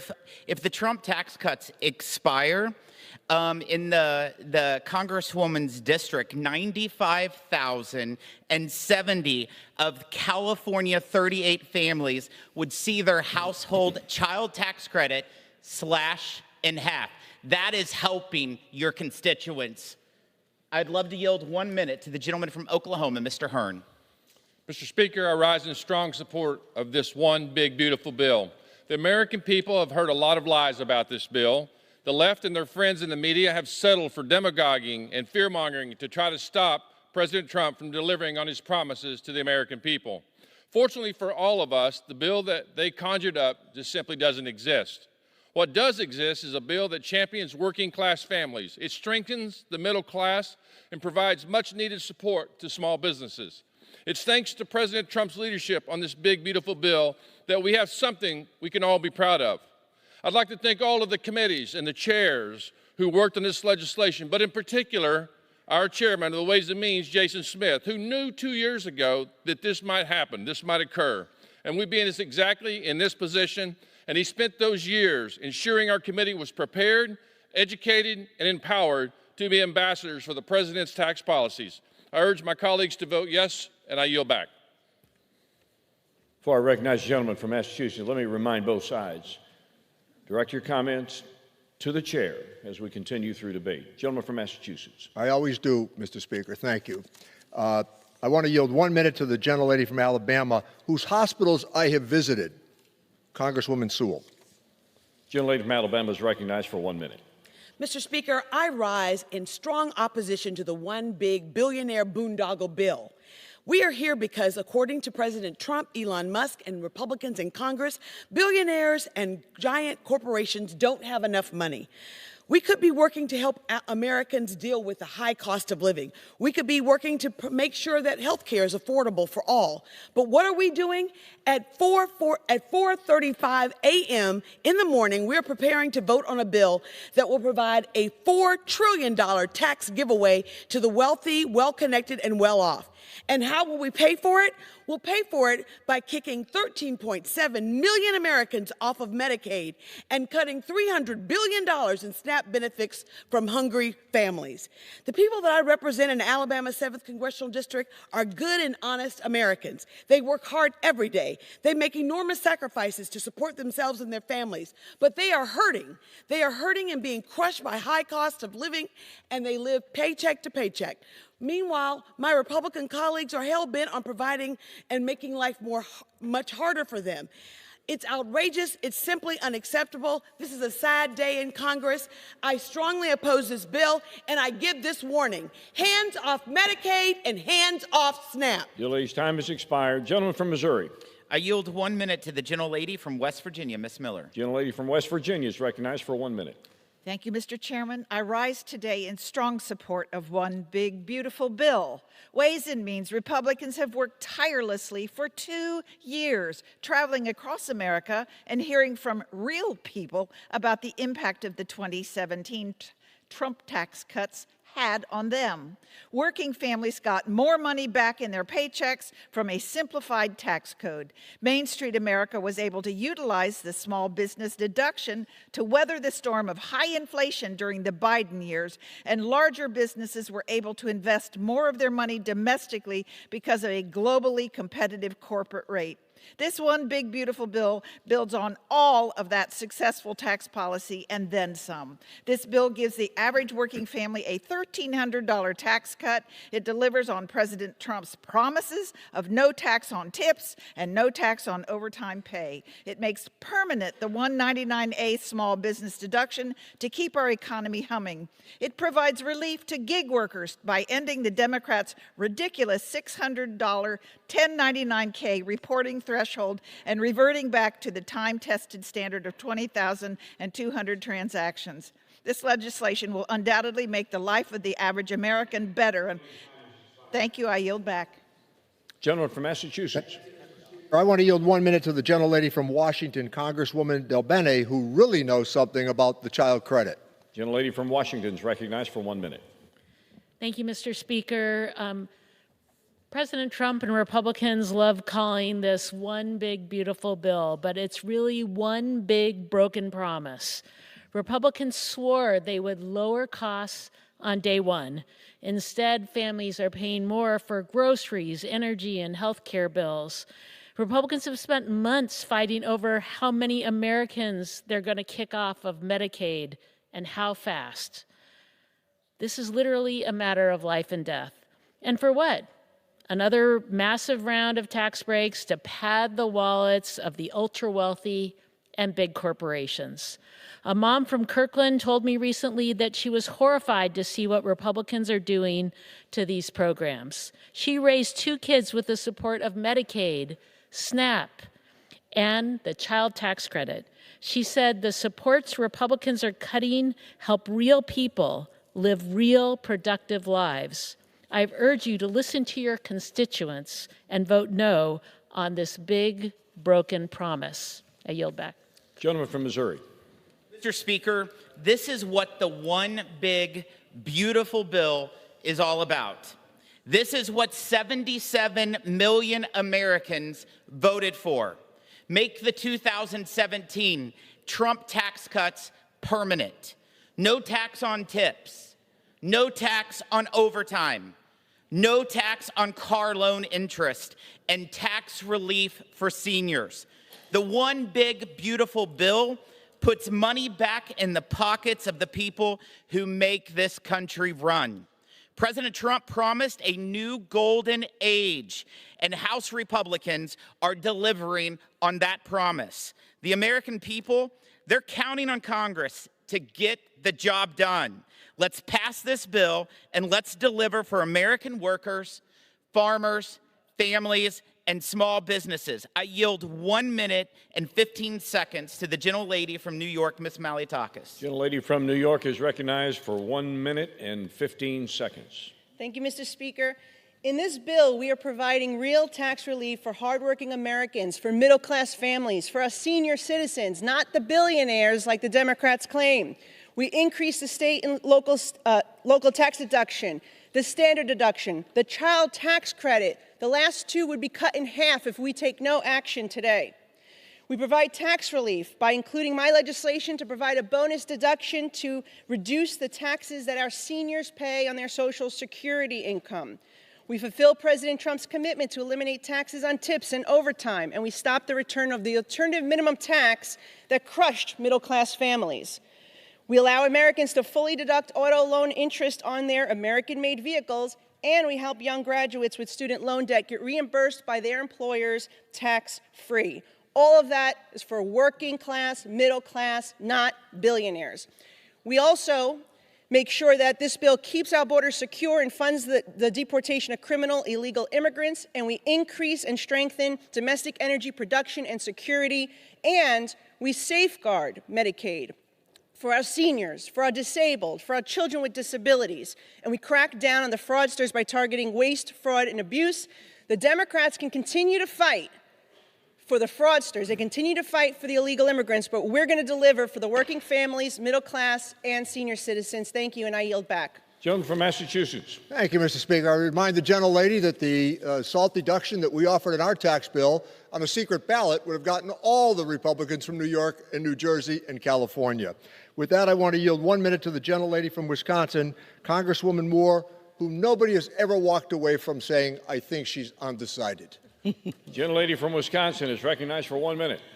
Thank you, Mr. Speaker. And I'll just say this, that the greatest trick that the devil plays is to convince you that it won't be you who he devours. It will be those others, those so-called illegals, those trans people, the welfare queens, and the boy in the basement who won't work. So you justify slashing hundreds of billions of dollars from Medicaid, undermining the ACA, cutting $500 billion in Medicare, adding trillions of dollars to the debt, facilitating the dismantling of care from hospitals, community health centers, nursing homes to finance billionaire tax cuts. And then the bell sounds and you screech. For whom does the bell toll?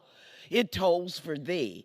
And Mr. Speaker, I will yield back, but I will not yield my soul. Do not vote for this bill. I yield 1 minute to the gentleman from Tennessee, Mr. Kustoff. Gentleman from Tennessee is recognized for 1 minute. Thank you, Mr. Speaker. And I rise today to speak in favor of the one big, beautiful bill. My colleagues and I on the House Ways and Means Committee on the Republican side have been preparing for this moment for 2 years. Mr. Speaker, we have traveled across the country and conducted field hearings, meeting and hearing from individuals, from manufacturers, from farmers, and from small business owners. And the message that we got from them was clear. Make permanent all those successful provisions from the Tax Cuts and Jobs Act of 2017. There is no doubt that when we passed the Tax Cuts and Jobs Act in 2017, we ushered in a red-hot economy that created jobs and opportunities for all Americans. It's essential that the House of Representatives pass this bill today to cement a pro-growth tax code and usher our nation into a new era of prosperity for all. The American people in November voted overwhelmingly for this, and now it's our time to deliver. And thank you. I yield back. Gentleman from Massachusetts. Thank you, Mr. Speaker. Let me yield 2 minutes to the gentleman from Massachusetts, the ranking member of the Oversight Committee, my friend, Congressman Lynch. Gentleman from Massachusetts is recognized for 1 minute. Thank you, Mr. Speaker, and I thank the gentleman from Springfield for yielding. I rise this morning on behalf of our friend and colleague, General Jerry Conley, the gentleman from Virginia, with the hope of infusing this debate with his passion and his wisdom on behalf of the federal workers for whom there was no greater champion. Jerry was especially grateful for the federal workers at the VA and the Walter Reed Medical Center, especially the nurses and therapists and physicians and support staff that cared for our veterans and active military. In all honesty, Jerry was furious at the way the federal workers and veterans are being treated under this bill. He was angry that Donald Trump purged 325,000 federal workers, including at least 3,000 workers at the VA, and that the cuts in this reconciliation bill will require the firing of 80,000 more workers at the VA. At least 27,000 of those workers veterans themselves. While the termination of these workers at the VA is outrageous and disrespectful, it's only half the story, because it is the mission of those workers at the VA to care for our veterans that will be ended as well. We should each of us remember that veterans' benefits are different. They are special obligations taken on by our country, our society, and our Congress. Veterans' benefits are obligations owed to our veterans for courageous service previously rendered. And the promise to every son and daughter who puts on that uniform is that if you come home from service with the scars of war, visible or invisible, we will take care of you and your family.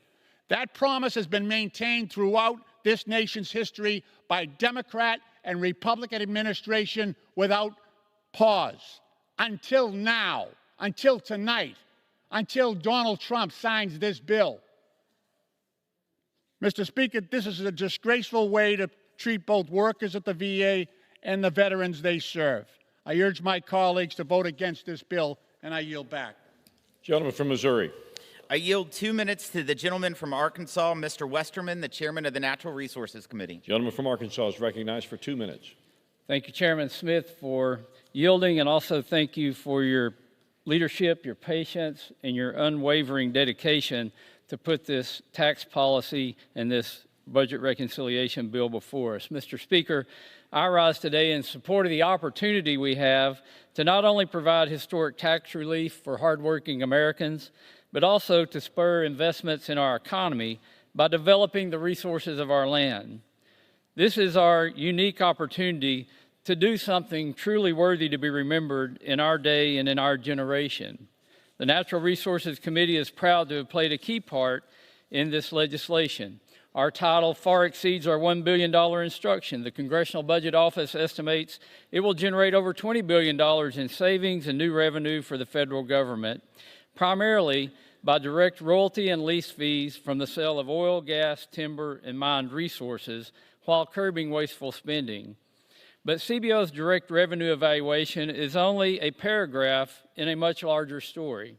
Mr. Speaker, it is impossible to utilize billions of dollars of resources without massive investments in oil rigs, pipelines, LNG facilities, mines, refineries, sawmills, mobile equipment, machinery, workforce development, and the list goes on with the upstream and downstream economic benefits of resource development.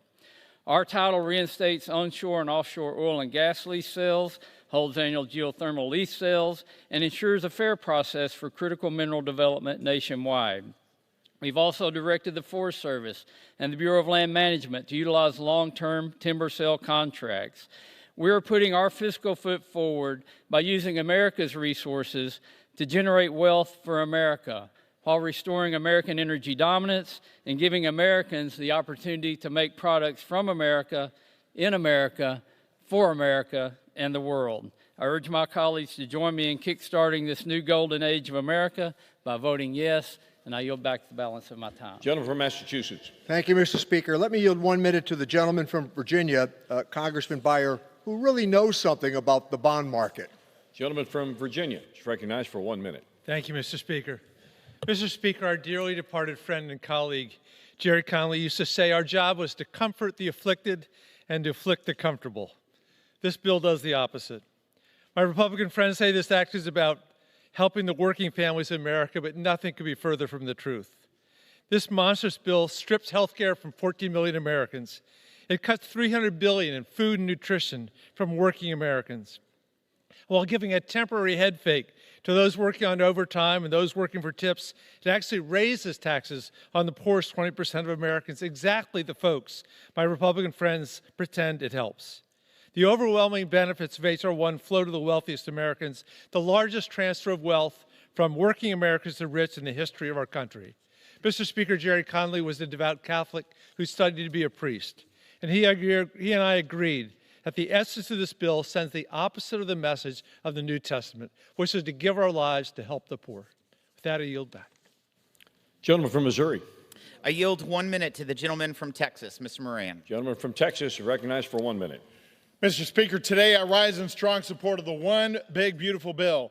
This bill is our opportunity to deliver on the promises we made to the American people. It's our chance to put working families, small businesses, and communities back at the center of our economic future. In the 1st District of Texas, the median income is just $62,000. And if we fail to pass this bill, a family of 4 at that income level will see their taxes go up by over $1,100, a staggering 22% increase. That's not just a number, that's 6 weeks worth of groceries. That's money that can be used to fix a truck, invest in a small business, or save for a child's future. But if we do pass this bill, we protect that $1,100 of hard-earned income. In fact, we protect every American's money. At its core, the One Big Beautiful Bill is about more than dollars and cents. It's about liberty and empowering the American people. It's about giving families, workers, and small businesses the freedom to thrive without government taking more of their money. We have the chance in this moment to expand opportunity, restore dignity in work, and strengthen the American dream. That's worth fighting for. Let us not fail in this task. Let us pass the One Big Beautiful Bill. I yield back. Gentleman from Massachusetts with 13 3/4 minutes remaining. Thank you, Mr. Speaker. I yield 1 minute to the very thoughtful gentleman from Illinois and a member of the Ways and Means Committee, Gentleman from Congressman Illinois Snyder. is recognized for 1 minute. Thank you, Mr. Speaker. I rise in opposition to this bill and in support of America's working families, families who are trying to provide health care to feed their children, to secure their future. My Republican colleagues continue hiding under the cover of darkness as we sit here at almost 5 a.m. in the morning wrapping up. What are you trying to hide, I ask them. The largest cut ever to Medicaid, 14 million losing health care. The largest cut ever to fighting child hunger. Adding $5 trillion to the nation's debt, all to line the pockets of Trump's super-rich family and friends. Just yesterday, the Nonpartisan Congressional Budget Office assessed that the bottom 10% of taxpayers will be poorer because of this bill, while the top 10% will get richer. Not only that, the CBO determined that the Republican plan to explode the deficit will trigger mandatory cuts to Medicare totaling $500 billion. My Republican colleagues are attempting to hide the truth of this bill because they know the pain it will inflict on American families. This is not one beautiful bill. It's one awful deal for the country. I urge my colleagues to oppose the bill. Stand up for your constituents who will be worse off if this bill passes. I yield back. Gentleman from Missouri with 11 3/4 minutes remaining. I yield 1 minute to the gentleman from Indiana, Mr. Yocum. Gentleman from Indiana is recognized for 1 minute. I thank the chairman. Mr. Speaker, I rise in strong support of the One Big Beautiful Bill. The pro-family, pro-worker, pro-growth bill before us. We keep hearing the same tired claims from my friends on the other side of the aisle about giveaways to the rich. They said the same things about the Tax Cuts and Jobs Act. But you know what? It wasn't true. Even the New York Times admitted that most payers got a tax cut, but many didn't believe it. Why? Quote, to a large degree, the gap between perception and reality on the tax cuts appears to flow from a sustained and misleading effort by liberal opponents. So I ask the American people, are you going to believe your bank accounts, or will you believe the same people who told you it was a racist conspiracy theory that COVID originated in a Wuhan lab, who censored Hunter Biden's laptop as Russian disinformation, who insisted that the former president was doing cartwheels in the Oval Office?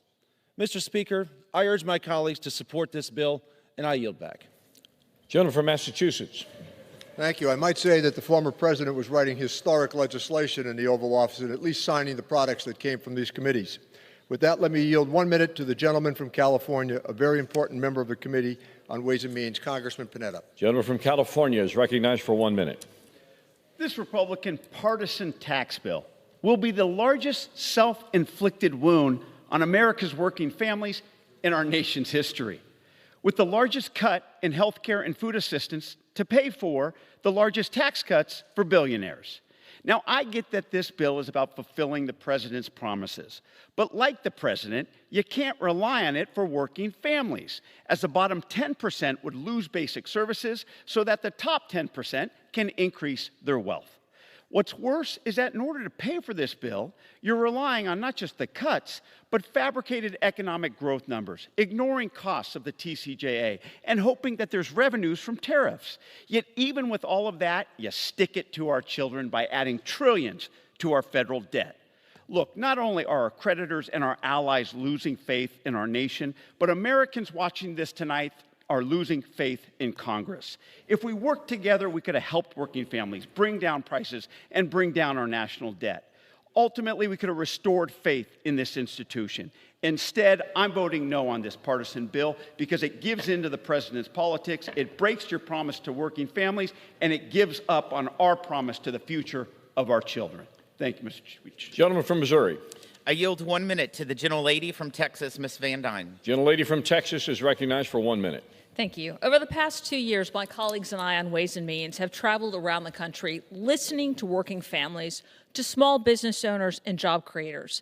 North Texans have been very clear. They want relief, certainty, and a tax code that works for them, not against them.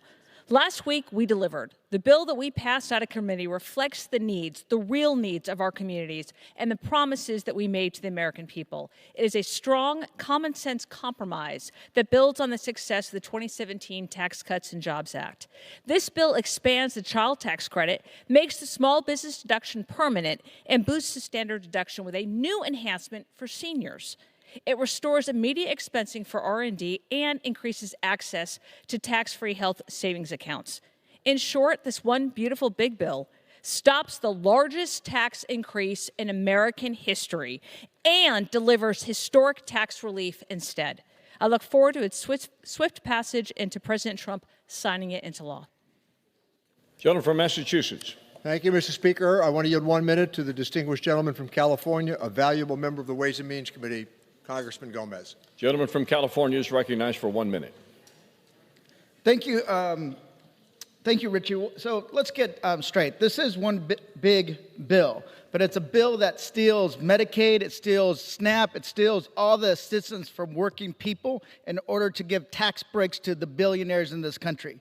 If you're making less than $30,000 a year, you will pay $20 billion more in taxes over the 10-year period. If you make $50,000 a year, you have a 50-50 chance of seeing any kind of change in your taxes, while the billionaire establishment gets a cut of $270,000. This is the biggest transfer of wealth in our nation's history. It is literally stealing from the poor to give to the rich. And they want to talk about how they went around the country to listen. Well, they didn't listen very hard, because what they are doing, the Republicans, are hurting average working people. They're not helping when it comes to housing. They're not helping when it comes to childcare. They're not helping. And when they do talk about housing, it's 20,000 units a year for 10 years. That's a drop in the bucket. So we need our Republican colleagues to actually do something besides the cheap talk and the theatrics of going around the town, but only listening to the billionaires in the end of the day.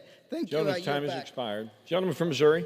Mr. Speaker, if the Trump tax cuts were to expire in Mr. Gomez's district, a family of four making $62,008, the median income in California's 34th district, would see a $1,139 tax increase if the Trump tax cuts expire. I yield 1 minute to the gentleman from Florida, Mr. Bean. Gentleman from Florida is recognized for 1 minute. Mr. Speaker, it's a scary time to be a taxpayer in the United States or those that own a small business. Both are facing a tsunami of tax increases, the largest in U.S. history. But, Mr. Speaker, I've got good news.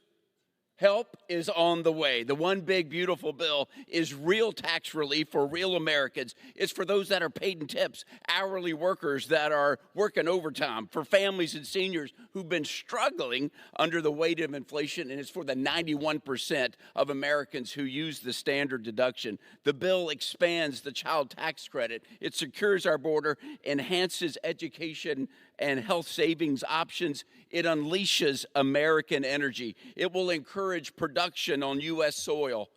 Made in America will mean something once more. So buckle up, America, and put your seat in the upright position, because with the passage of this bill, the golden age of America is ready for takeoff. Mr. Speaker, I yield back. Gentleman from Massachusetts. Mr. Speaker, might I inquire as to the time remaining on both sides? Gentleman from Massachusetts has 10.5 minutes remaining. Gentleman from Missouri has 8.5 minutes remaining. With that, let me yield 1 minute to the gentleman from Nevada, who is a terrific advocate for the people of his constituency. Gentleman from Nevada is recognized for 1 minute. Thank you, Mr. Speaker, and to the chairman. This is no way to govern. In the dead of the night, congressional Republicans are passing this partisan, big, ugly bill for billionaires. Who are you here to serve? Billionaires or the constituents that elected you to bring down costs and to make life more affordable? Your constituents, like mine, rely on Medicaid and public education, veteran programs, SNAP, child care, Head Start, Medicare. But yet Republicans claim to be for working people, and yet the meager tax relief that middle-class workers and families receive under your plan, about $1 a day, are temporary. But the tax cuts for billionaires and big corporations are permanent. That is a choice. I'm for permanent tax cuts for moms and dads, for small business owners. Who are you here to serve? The GOP budget cuts from the masses to give to the few, to billionaires who barely pay taxes to begin with. I know who I'm here to serve, the 750,000 people who elected me from Nevada, and I'll continue to fight for them to make their lives better, not worse. I urge my colleagues to stand with your constituents and against the billionaires. From Missouri. Speaker, let's talk about who benefits from this bill. A single mom, a waitress in Nevada, working long hours. She's raising one child. She's living paycheck to paycheck. She gets a bigger standard deduction underneath our legislation. She won't pay tax on tips on our legislation, and she gets a boosted child tax credit. That's a $4,891 tax cut. Not pennies. That's real money for working Americans. This is what it means to stand with the working class and millions of tipped workers. I yield 1 minute to the gentleman from Ohio. Gentleman from Ohio is recognized for 1 minute. Thank you, Mr. Speaker. And thank you, Chairman Smith and the Ways and Means Committee for all the hard work that we put into this legislation. Mr. Speaker, strengthening our economy starts at home, and I'm proud to rise in support of the One Big Beautiful Bill, which delivers much-needed tax relief to the American workers, farmers, and families. This legislation builds on the foundation laid by the 2017 tax reforms, allowing families to keep more of their hard-earned money, empowering them to invest in their futures, support their children, and build brighter lives. I'm especially pleased that this bill includes making the increased standard deduction levels from 2017 permanent. Simplifying the tax code has been transformative, especially for working-class communities where most taxpayers claim the standard deduction. The guaranteed standard deduction has made tax season faster, easier, and far less stressful for millions of Americans. Mr. Speaker, the facts are clear. Over 93% of my constituents claim the standard deduction. If we fail to act, millions of Americans will see a tax hike of nearly $2,000 per household. Permanency gives working families the certainty they need to plan ahead, whether it's saving for college, investing at home, or simply trying to make ends meet with confidence and greater financial security. I urge my colleagues to vote yes. I yield back. Gentleman from Massachusetts. Mr. Speaker, let me yield 1 minute to the distinguished gentlelady from Massachusetts, Ms. Presley.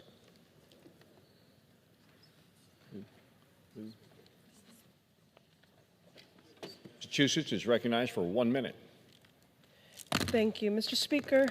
I rise in vigorous opposition to this bill that is callous and cruel and clueless about what the American people are dealing with. This bill, if passed, we're talking about generations of harm, lives lost because of defunded cancer research, pregnant mothers denied essential health care, school lunch programs gutted, our babies hungry, and for what?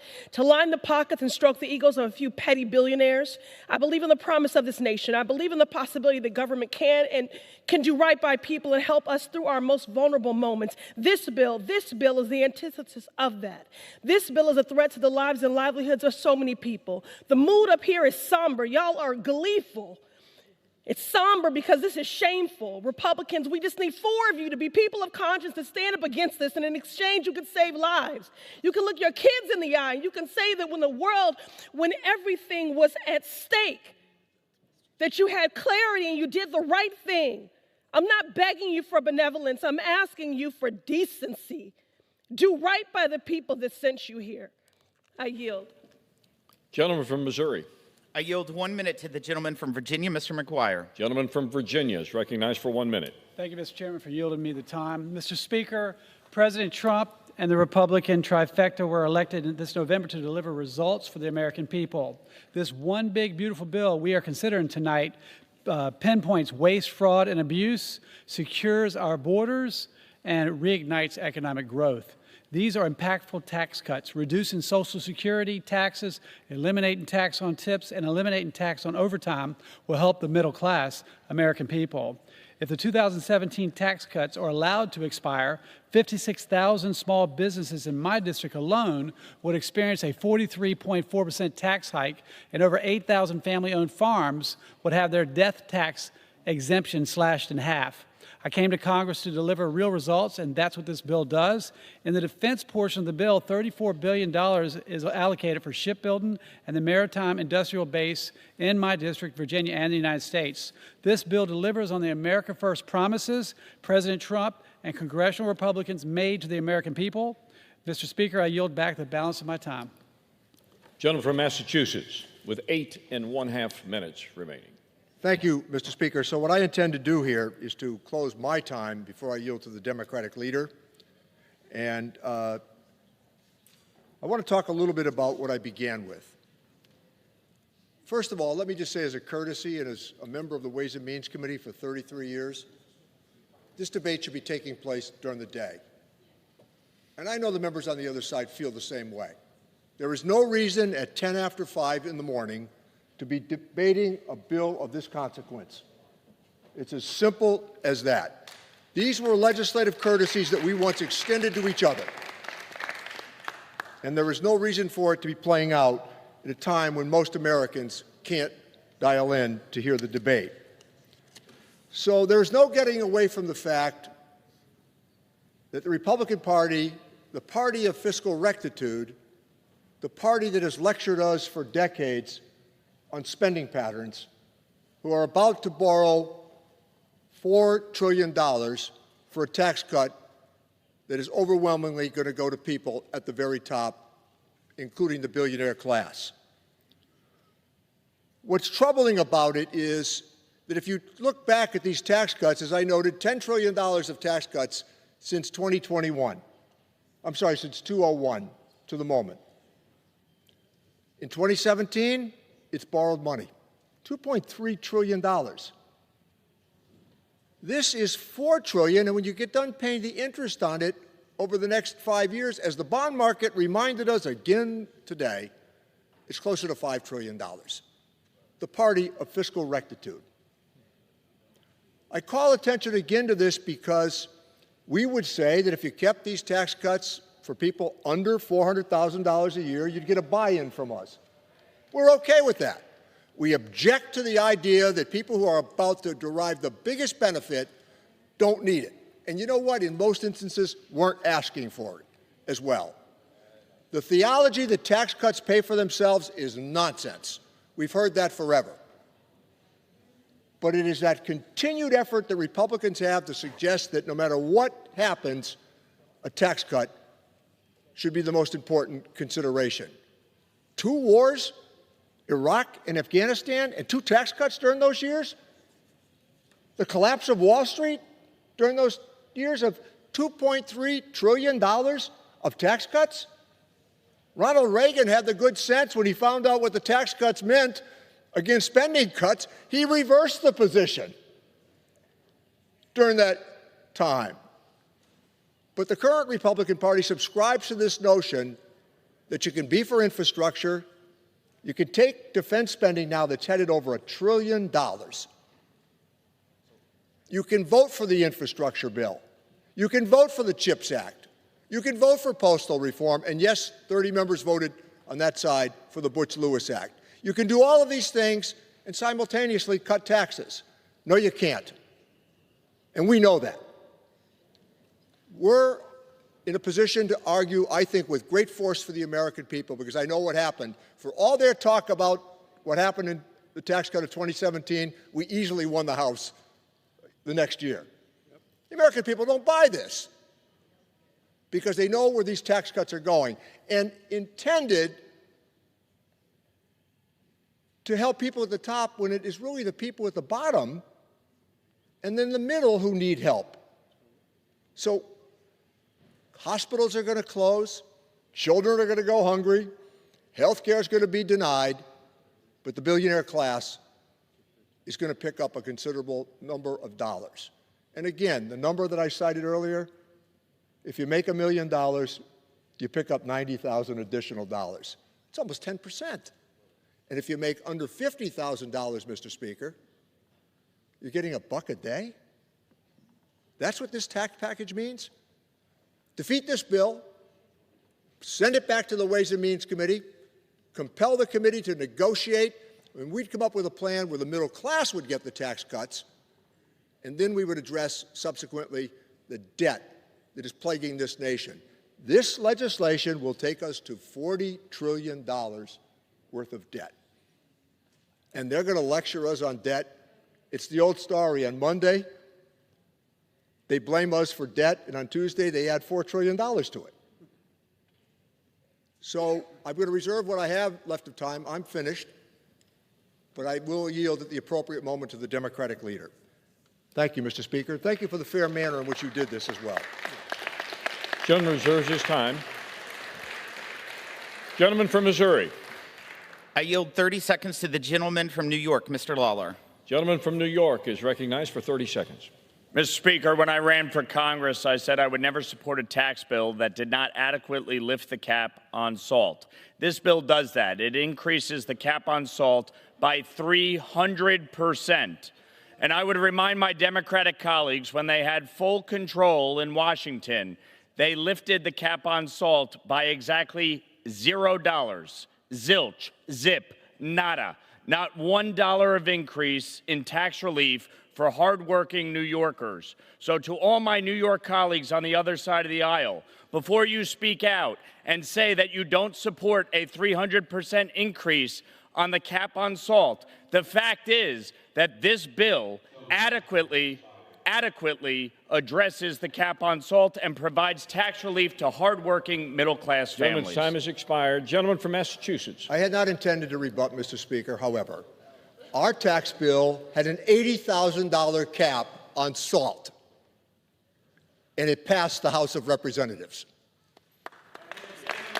Gentleman. I reserve my time. Gentleman's time is reserved. Gentleman from Missouri. Never became law. Gentleman from Missouri. I yield 1 minute to the gentleman from Georgia, Mr. Collins. Stand by. House will be in order. How many minutes? For him. No. Gentleman from Georgia is recognized for 1 minute. Thank you, Mr. Speaker. You know, as a small businessman who started his business career under H.W. Bush and operated that business all the way through all the administrations up to and including the Biden administration, I can unequivocally say that the Trump tax policies and the Trump administration was the best for small business, period. That's why I joined the majority of the Americans across this country to vote to make those Trump policies permanent.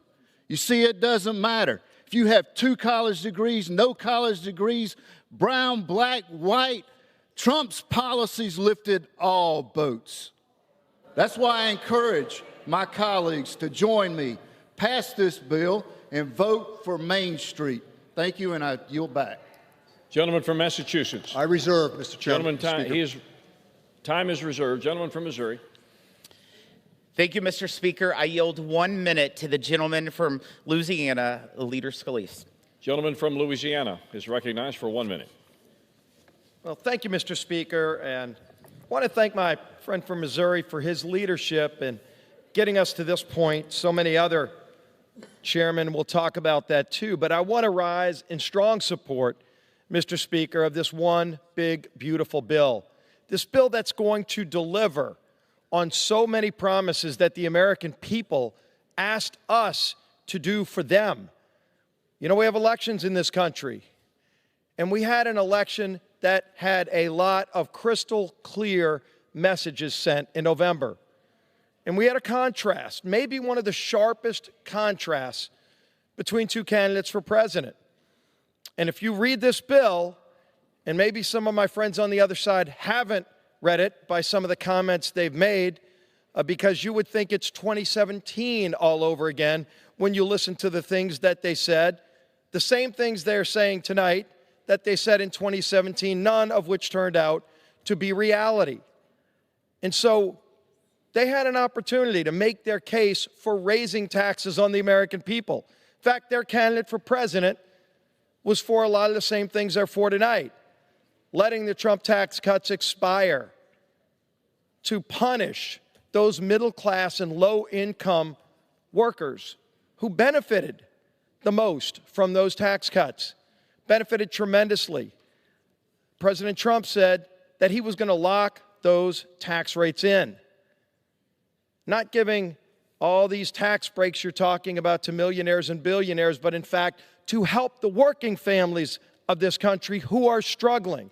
They struggled after 4 years of the last administration. The weight of the failures of their policies that raised inflation, raised interest rates, made home ownership unachievable, made the ability to fill their own grocery carts unachievable. And President Trump said he would reverse it. How else did he say he was going to reverse it? President Trump said that we were going to produce more American energy. Now, the other side of the aisle has been very clear for years with an all-out assault on American energy. They've carried it out. They voted for it. They campaigned on it. And the voters rejected that false premise, that failed approach. Now, maybe they're upset that the voters said we want to produce more energy in America. But President Trump was crystal clear. You elect us, elect President Trump, elect a Republican House and Senate, and we will deliver for you. We will open up more American energy. From Anwar in Alaska to the Gulf of America. That's what he campaigned on. And maybe they're upset that he's actually delivering on those promises. And this bill delivers on those promises. A promise that will lower prices at the pump. When you go to the gas station, you'll be able to fill up your car. And so that's in this bill. But it also creates more jobs. Now, there are some people clearly who don't like that. Not just my friends on the other side of the aisle don't want to produce more American energy. You know who else doesn't want those provisions in this bill? Countries like Russia, countries like Iran, who have been making billions of dollars a month selling their energy on world markets because of the failed Biden policies.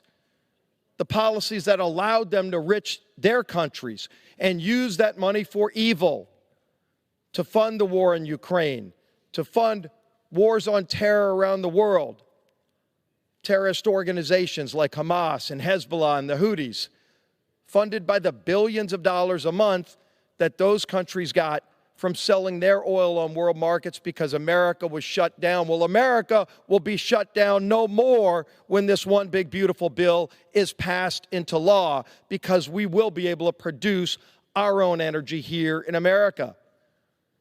You know, my friend Chairman Smith worked incredibly hard to make sure that this bill delivers for the whole country to get economic growth again. You will see an American renaissance, a golden age in this country that we haven't seen in generations. Why would people vote against that? Who knows? Who knows? I mean, the press talks about the other side being a party in disarray, and maybe you're seeing on display right now why, when they are vocally opposed to these kind of policies that'll get the country back on track. Why do they say tax cuts for the millionaires and the billionaires when they know it's not true? I'll tell you why, Mr. Speaker. because not only do they know that's not the case, but they know who benefits the most from this bill. You know, one of the great new provisions of this bill that President Trump campaigned on, that Chairman Smith made sure to deliver on, was no tax on tips. Now, the last time I checked, Elon Musk does not get paid in tips. But you know who does? A lot of hardworking people across this country. Any restaurant you go to, talk to the waiters and waitresses.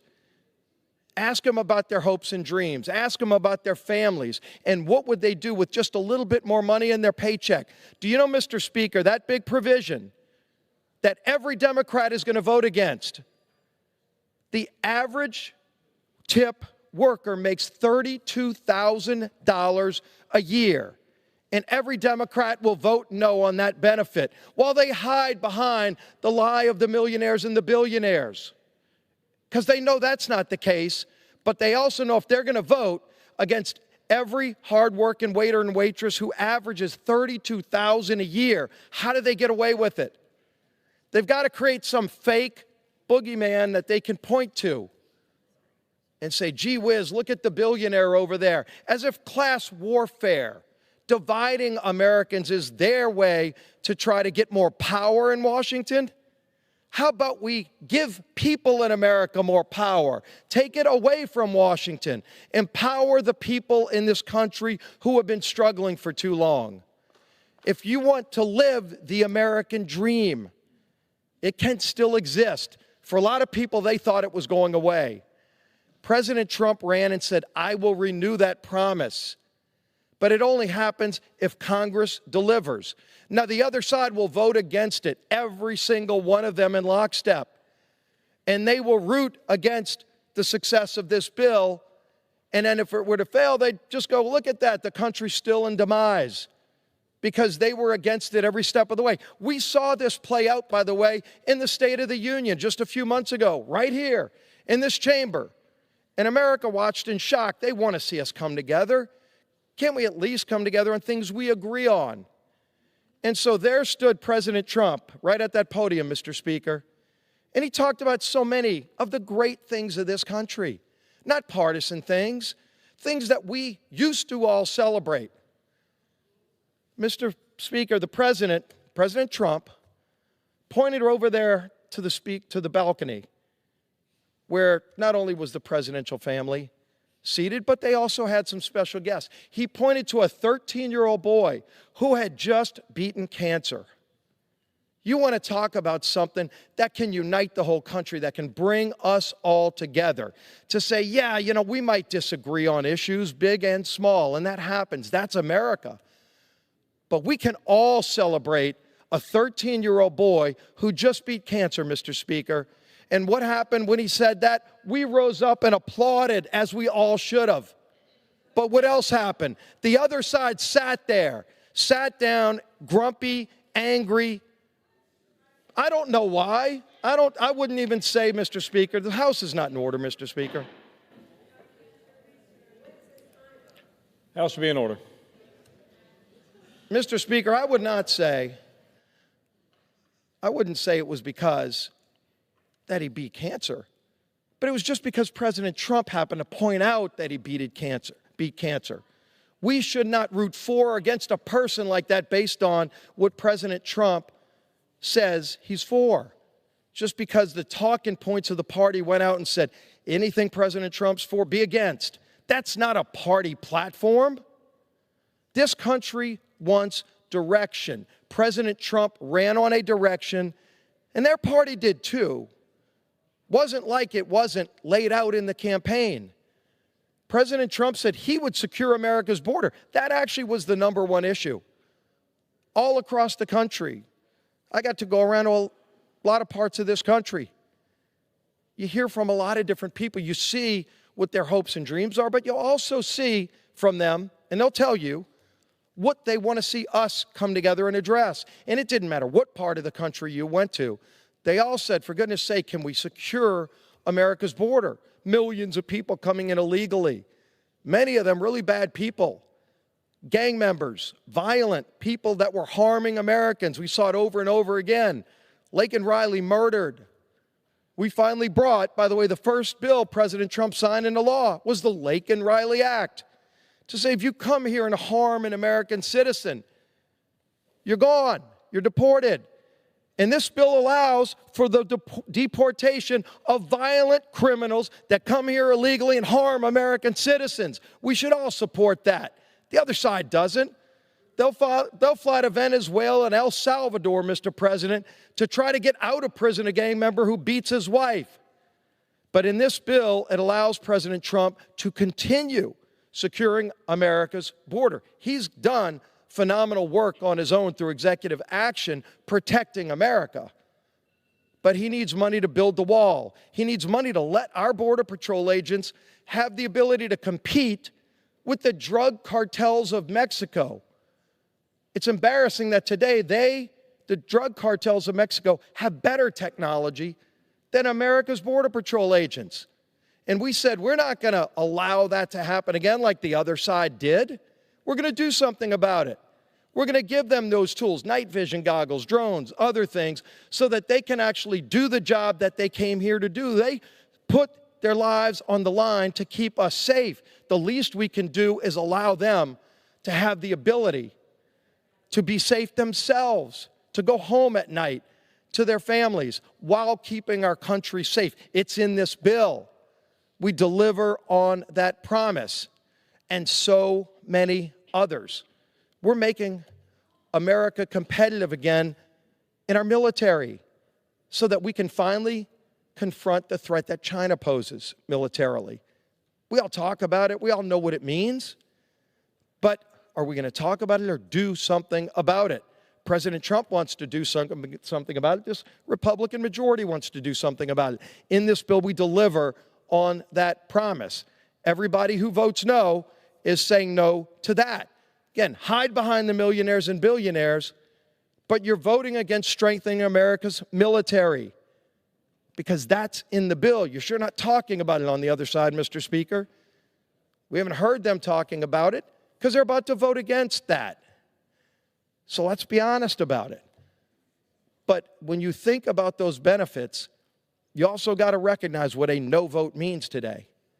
Because we've got two buttons. You press yes and you can press no.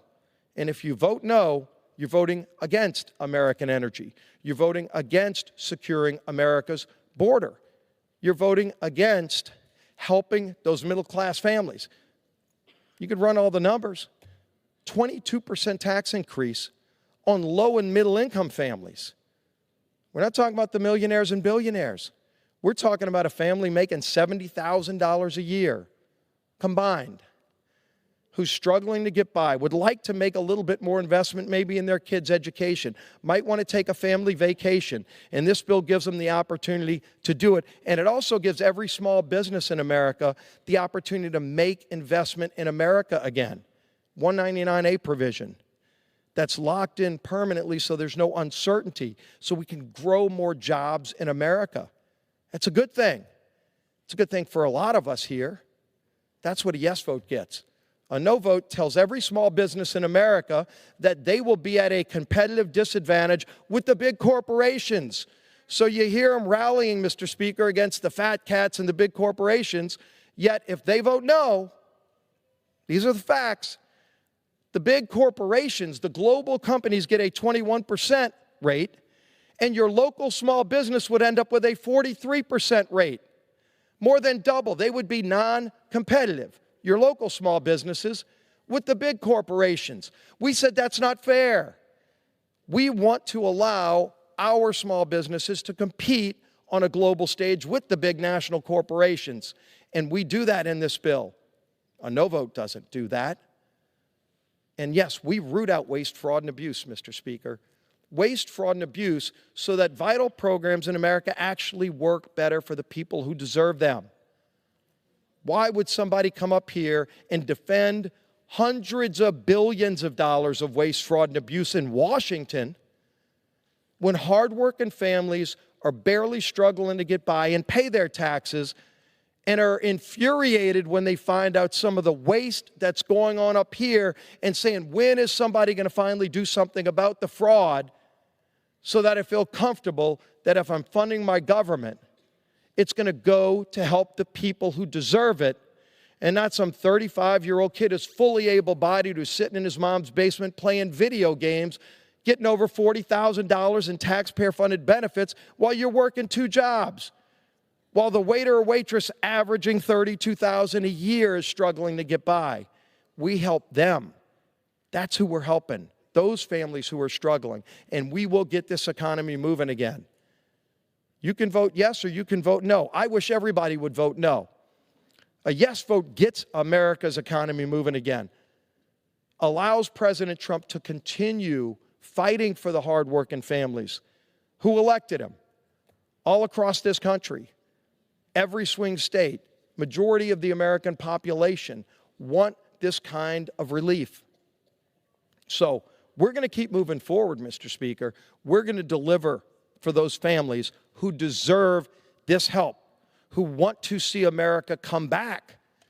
And they know America can come back, but they know America's been held back for the last 4 years. The same people who have been telling you that President Biden's health was just fine are now telling you all these other things about millionaires and billionaires. We're going to get this right. This bill finally starts to right the ship of state.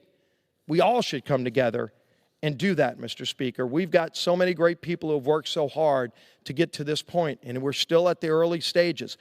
Let's send this bill over to the Senate, give them the opportunity to have their say as well. But ultimately, let's go deliver. Let's go deliver for that single mom who's working the night shift at a diner right now, who's going to have more money in her pocket because of this bill, who's maybe going to be able to send her kid to college because of this bill. We're going to deliver for those families. You could say yes or no. America's absolutely watching. America went to the polls in November and said, we want and are calling on Congress to provide this relief. We ran and said, we'll do something about it and we'll fix it. And we're actually following through, Mr. Speaker, on that promise made to the American people.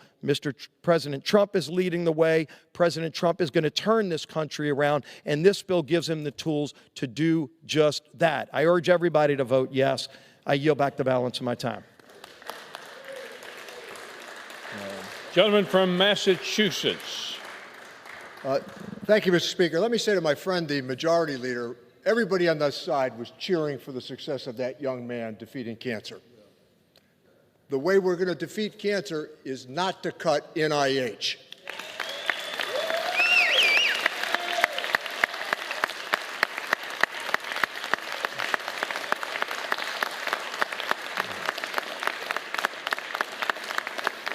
Let me yield the remainder of our time to the very capable and distinguished minority leader, Mr. Jeffries, for 1 minute.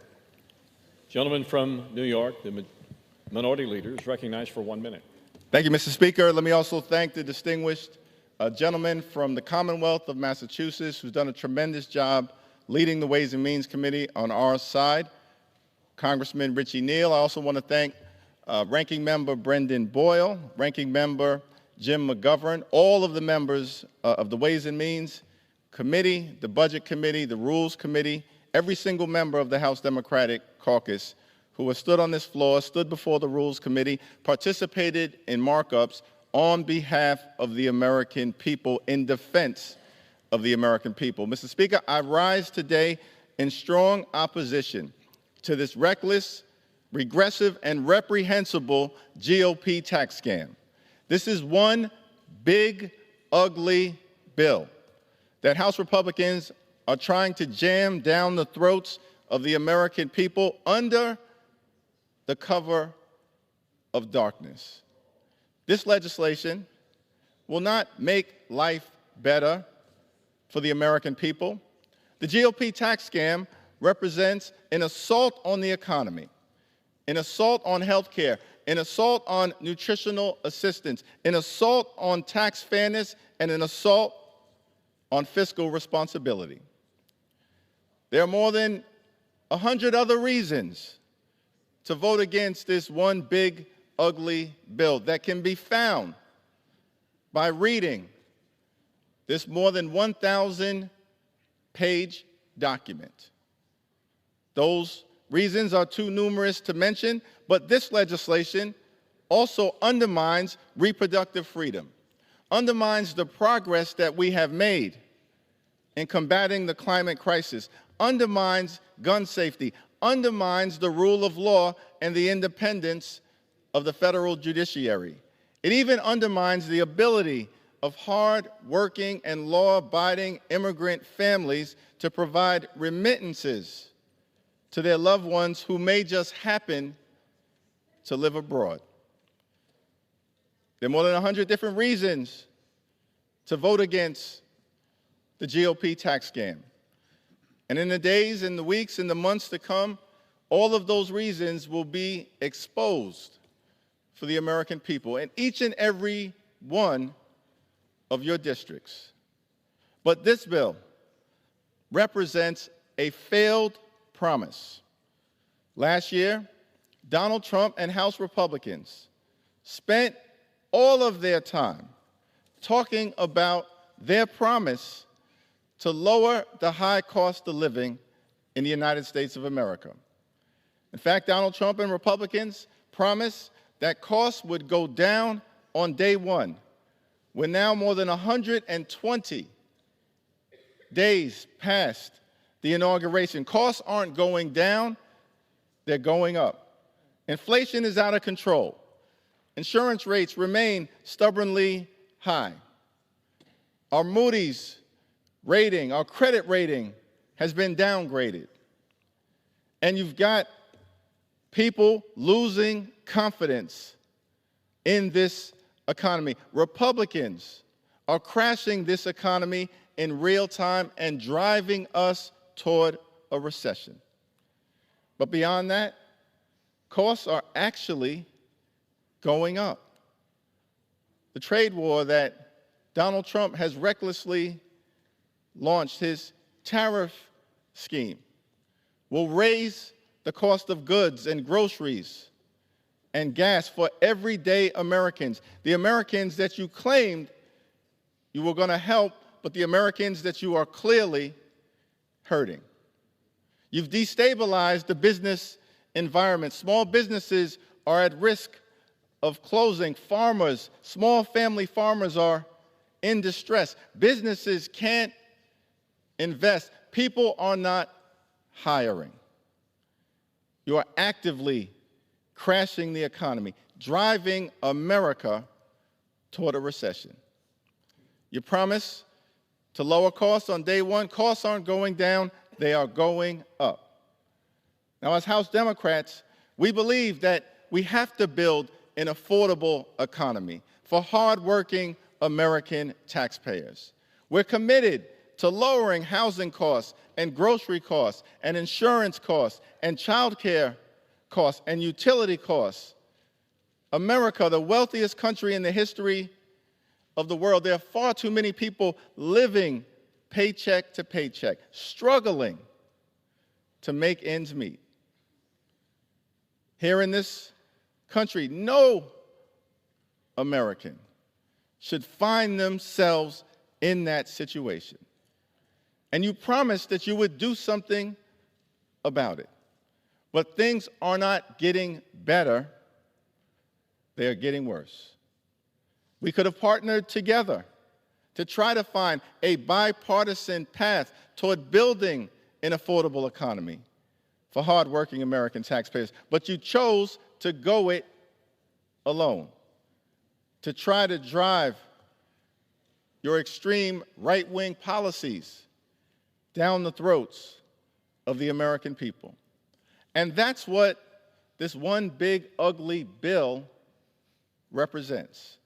Not simply a broken promise as it relates to your failures on the economy, and despite the gentleman from Louisiana trying to articulate all of the so-called successes that have taken place, we know that this presidency has already been a failure, filled with crisis and chaos, cruelty, and corruption.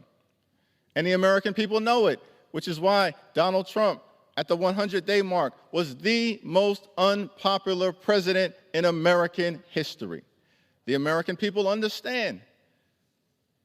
It's unfolding right before their eyes, no matter what kind of MAGA spin you try to put on the situation. And things are going to get worse. Why? Because of this big, ugly bill. Not simply an assault on the economy, a broken promise. It's an assault on the health care of the American people. You see, as Democrats, we believe in this country, health care is not simply a privilege. Health care is a right. And from Medicare to Medicaid to the passage of the Affordable Care Act and subsequently enhancing it, we've begun to move America to a place where every single person in this land could have access to the health care that they need to live a life of dignity and respect. At this moment in America, we have the lowest rate of uninsured people in our nation's history. But this GOP tax scam will reverse that with this assault on health care, the largest cut to Medicaid in American history. And here's what it will mean for the American people. Children will get hurt. Women will get hurt. Older Americans who rely on Medicaid for nursing home care and for home care will get hurt. People with disabilities who rely on Medicaid to survive will get hurt. Hospitals in your districts will close. Nursing homes will shut down. And people will die. That's not hype. That's not hyperbole. That's not a hypothetical. The people that you all represent have been writing to us to make that clear. Thousands of people who've written to us, everyday Americans, have made that clear. And let me just present a few of those stories into the record. I have type 1 diabetes and was diagnosed when I was 7 years old. I've had jobs with private insurance in the past, but I lost my job during the pandemic. With childcare becoming a major challenge, it made more sense for me to stay home with the kids, but that also meant losing my health benefits. Right now, we're all on Medicaid. It's crucial for me to stay alive and healthy.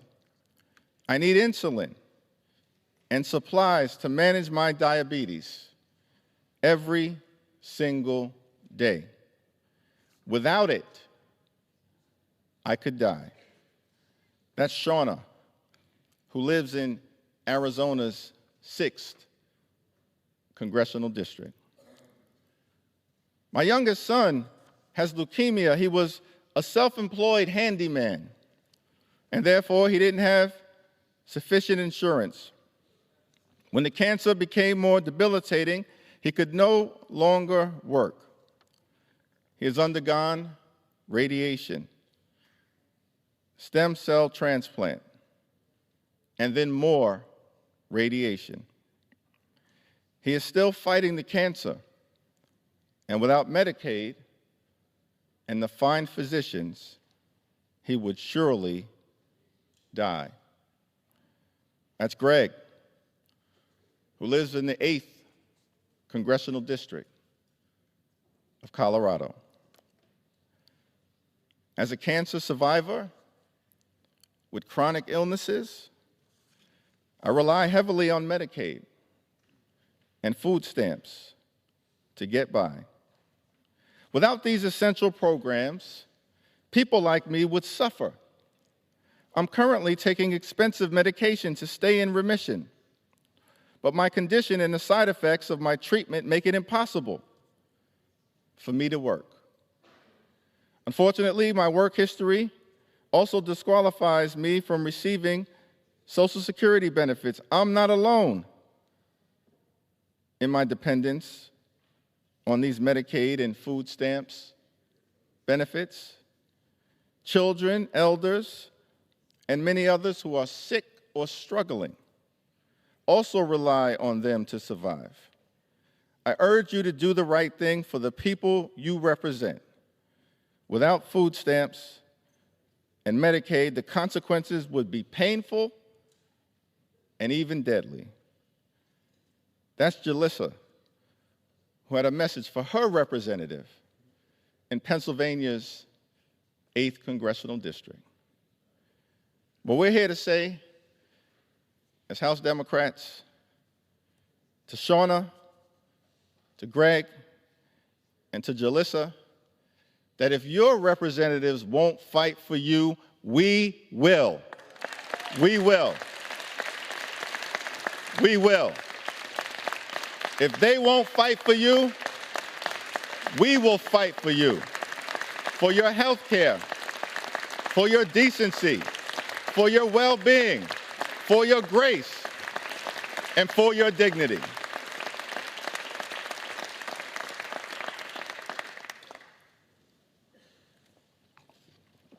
Now, in addition to visiting the largest cut to Medicaid in American history, that's not enough for the MAGA extremists.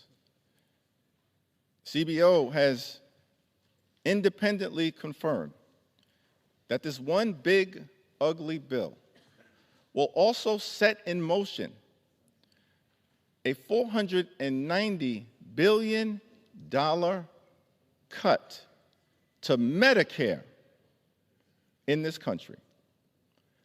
Now, unfortunately, that should come as no surprise, because we know that our Republican colleagues for decades have been trying to attack Social Security, as they're doing right now, not necessarily in this bill. Why? Because the 1974 Budget Control Act prevents you from doing it. But you've been going after Social Security for a long time, going after Medicare for a long time, and Elon Musk, who seems to function as your puppet master, has made clear his intentions, which you just follow as if you work for him. Elon Musk wants to take a chainsaw to Social Security, a chainsaw to Medicare, as you're doing in this bill, a chainsaw to Medicaid, as you're doing in this bill. Here's our message to you and the American people: no matter how long it takes, House Democrats are going to take a chainsaw to Project 2025, because it's not in the best interests of the American people. And what this bill represents is your effort to try to put into law Project 2025. You acted like you didn't know anything about it. This is why you have no credibility right now. You spent all of last year lying to the American people, saying to them that you were going to lower the high cost of living.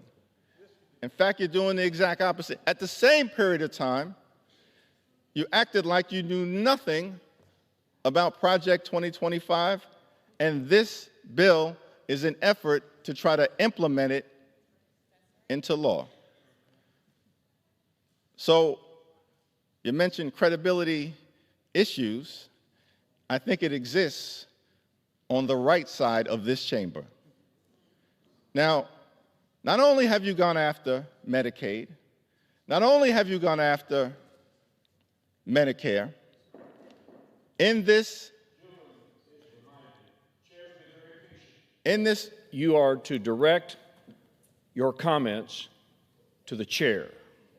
Mr. Speaker, you know what's interesting is that every time I've come on this floor, I can use sharp language, he can use sharp language. You choose to admonish me. I don't work for you, sir. I work for the American people. I understand.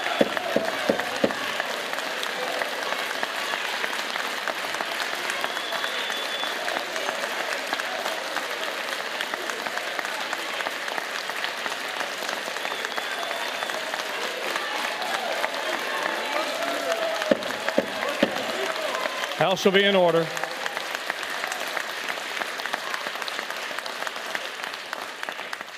As I said, Mr. Leader, we've been very patient. Just listen to the majority leader of the other side who directed all of his comments to the chair. It is important for the decorum of the institution for you to do the same. You may proceed. We can continue this. You may proceed. And every time I'm interrupted, that's going to add another 15 minutes to my remarks. Fair enough. Mr. Speaker, so what we've seen is the largest cut to Medicaid in American history, an effort to devastate Medicare. And of course, what this bill also does is strip away some of the coverage provided by the Affordable Care Act. Millions of people will lose their coverage as a result of this GOP tax scam. And so when you aggregate the assault on health care that's taking place, what we're likely to see is at least 13.7 million people are going to lose their health care in the United States of America. That's what we're fighting for. That's why we're a no, amongst several other reasons, on this bill. It's an assault on the economy, an assault on health care. It's also an assault on nutritional assistance. Now, in the 1960s, the American people were shaken up and disturbed by images that they saw after some investigations exposed the conditions of some people in America who were dealing with intense hunger in rural America, in under-resourced communities, in communities of color. Images of children with distended bellies, families rummaging through garbage in order to find food so they wouldn't starve. That's what eventually led to the creation of what is now the Supplemental Nutritional Assistance Program. Because the American people concluded that in this great country, not a single child should ever go hungry. That's our position. Apparently, it's not the position of my Republican colleagues. Because in this bill,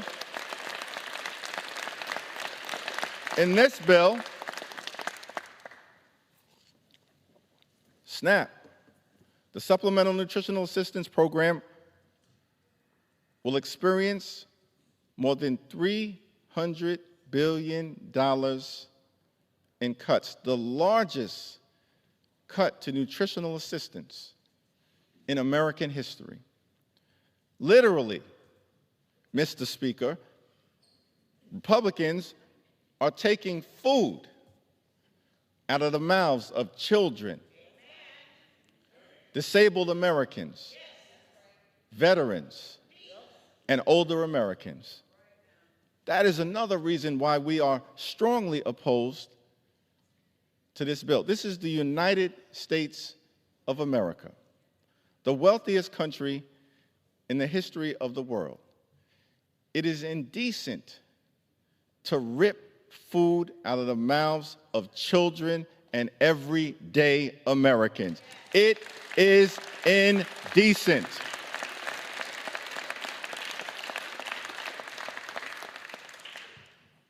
And to make matters worse, we know that as a result of this bill, according to an analysis from the Urban Institute, there are 18 million children in this country who are at risk of losing school meals. Decade after decade after decade in America, we've made great progress. That progress, as it relates to alleviating hunger and food insecurity, is now at risk of being rolled back.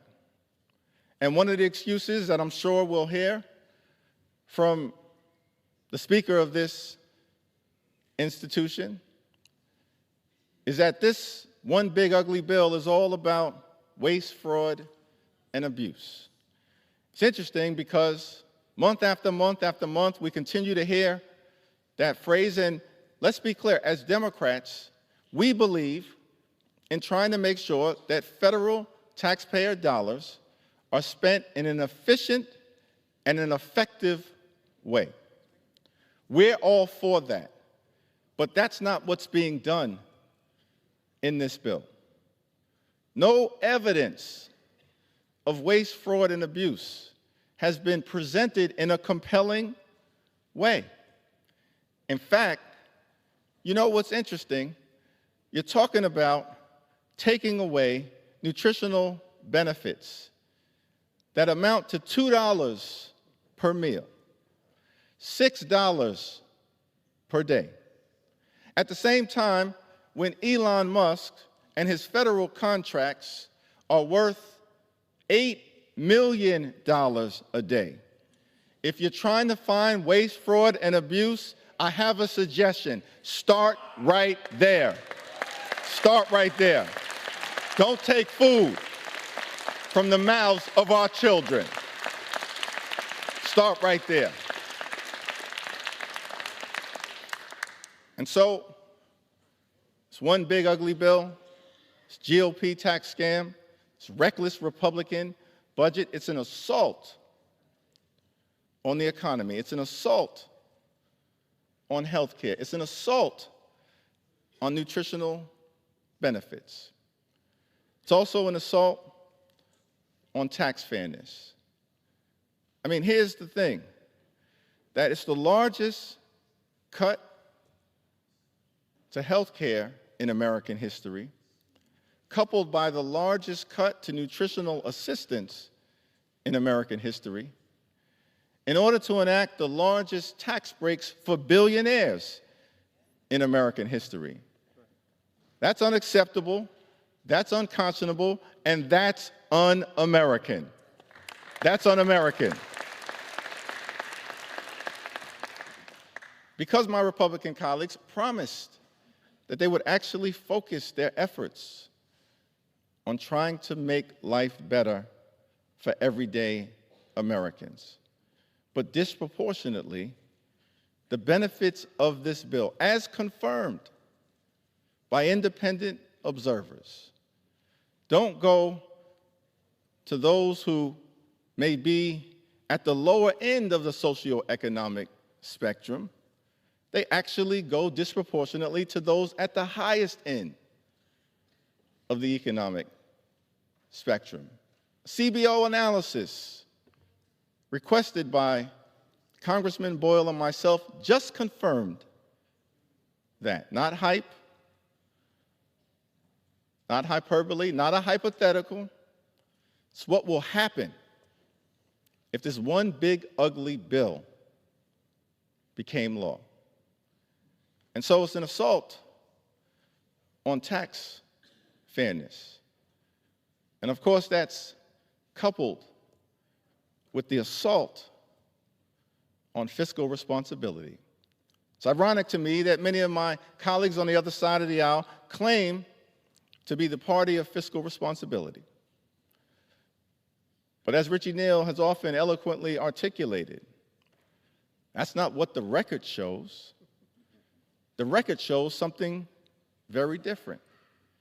And this fiscal irresponsibility that comes from the other side of the aisle is actually connected to the obsession with massive tax cuts for the wealthy, the well-off, and the well-connected.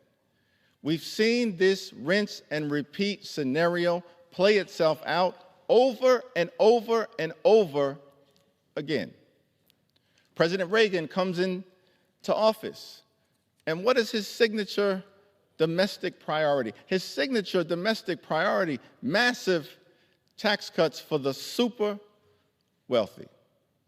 And as a result, he escalates the debt and the deficit.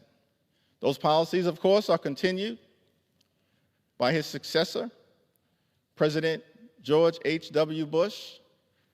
But then President Clinton takes office, and in his 8 years, turns a deficit into a budget surplus. That's fiscal responsibility. And then after 8 years in office, President Clinton is replaced by President George W. Bush, who proceeds to follow the same playbook. You used to call it trickle-down economics. The American people aren't buying it because they figured out what trickle-down economics means. We may get a trickle, but we're guaranteed to stay down. And that's what's happened over and over and over again. So President Bush comes into office, and what does he do? Massive tax cuts for the wealthy, the well-off, and the well-connected. The 2001 tax cuts, the 2003 tax cuts turned a budget surplus into a massive deficit, and then further exacerbated the problem with a failed war in Iraq and a failed war in Afghanistan, asleep at the switch as it related to the economy, which resulted in the Great Recession. So President Obama takes office to once again demonstrate what fiscal responsibility is all about. And in 8 years, takes the deficit that he inherited of $1.5 trillion and cuts it by $1 trillion, notwithstanding the economic mess that he inherited, having to dig the country out of the Great Recession.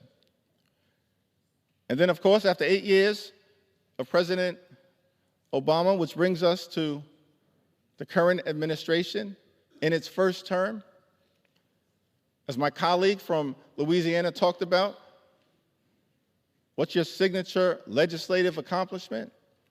The 2017 version of the GOP tax scam, where by some estimates, 83% of the benefits were set in motion for the wealthiest 1%, and you borrowed more than $2 trillion to do it. Once again, exploding the debt and the deficit in the United States of America. President Biden comes into office in his first 2 years, notwithstanding all of the signature accomplishments, many of which did have some bipartisan support, particularly in the Senate, significant accomplishments led by President Biden, Speaker Pelosi, Democrats in the House partnering with our colleagues in the Senate. Notwithstanding all of those accomplishments, reduces the deficit in his first 2 years by $1.7 trillion. That's what fiscal responsibility looks like. So we're not going to be lectured on this issue. And then my colleagues have the nerve to talk about fiscal responsibility, to try to pass a bill that disproportionately benefits their billionaire donors like Elon Musk, and will add to the debt more than $5 trillion. That's an assault on fiscal responsibility. That is forcing our children and our grandchildren, all of them, to shoulder an unnecessary burden that will limit their ability to fully experience the American dream. And so that's why we oppose this bill. an assault on the economy, an assault on health care, an assault on nutritional assistance, including on our veterans, an assault on tax fairness, and an assault on fiscal responsibility. As I close, let me make one other observation. I do believe that there are people of faith on both sides of this chamber. Authentically, people of faith on both sides of this chamber. I'm not one to question anyone's faith. But I do think we have to ask the question, particularly when you study the gospel, and the gospel in particular of Matthew 25 and 35 through 40, where Jesus talks about the importance of standing up for the least, the lost, the left behind, the poor, the sick, the afflicted, the homeless, the people who are confined, strangers in a foreign land. That when you know the gospel, when you are charged with trying to live the gospel, it cannot be the case that one goes to synagogue or one goes to the mosque or one goes to church, as I do, but one goes to church to pray on Sunday and then comes to Washington, D.C. to pray on the American people the rest of the week. P-R-E-Y. Can't pray on the poor, pray on the sick, pray on the afflicted, pray on our children, pray on people with disabilities, pray on our veterans who serve this country, and project that that is consistent with the faith that I at least know, anchored in Matthew 25 and 35. So, Mr. Speaker, I think this, in some ways, is a sad day here for this institution. James Madison, one of our great thinkers, I believe it was in Federalist 51, talks about Congress at its best should function as a rival to the executive branch, serve as a check and balance on the out-of-control impulses of an executive that may emerge from time to time. Congress, according to James Madison, at its best, would serve as a rival to the executive branch. But unfortunately, our House Republican colleagues haven't followed the vision of this Madisonian version of democracy because you have consistently proven to be nothing more than a rubber stamp for Donald Trump's extreme agenda. And the American people are paying attention.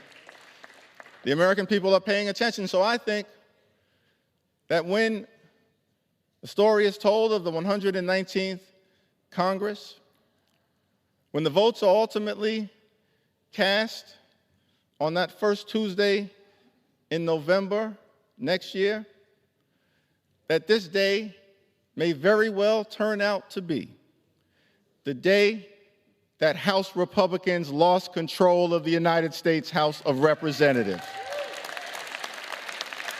Because the American people are paying attention. They are smarter than you think. And they know when they are being hurt.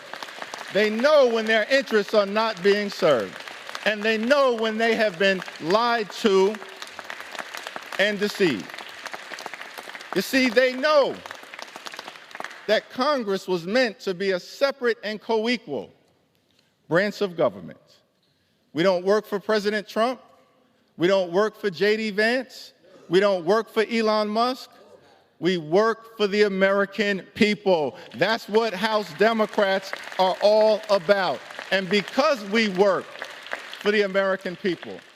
We will continue to stand up for an economy that's affordable and makes life better for hardworking American taxpayers. We'll stand up for Social Security, stand up for Medicare, stand up for Medicaid, stand up for nutritional assistance, stand up for our children, stand up for our veterans, stand up for our seniors, stand up for our families, stand up for the American way of life. That's what House Democrats will continue to do. We will stand up today, stand up tomorrow, stand up this week, stand up next week, stand up this month, stand up next month, stand up this year, stand up next year, stand up at all times until we end this national nightmare and restore the American dream for every single person in this great land from sea to shining sea. Vote no. I yield back.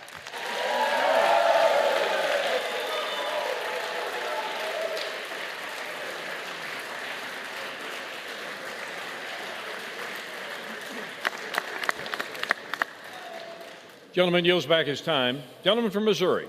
Thank you. Thank you, Mr. Speaker. The Democrat leader is mistaken. We aren't currently in the dead of night. We are voting for the one big, beautiful bill. House to be in order. We are voting for the one big, beautiful bill first thing in the morning because the relief for working families simply can't wait and will work until the job's done, and we're going to do that. I am pleased to yield 1 minute to the gentleman from Louisiana, our Speaker, the Speaker of the House, Mr. Mike Johnson.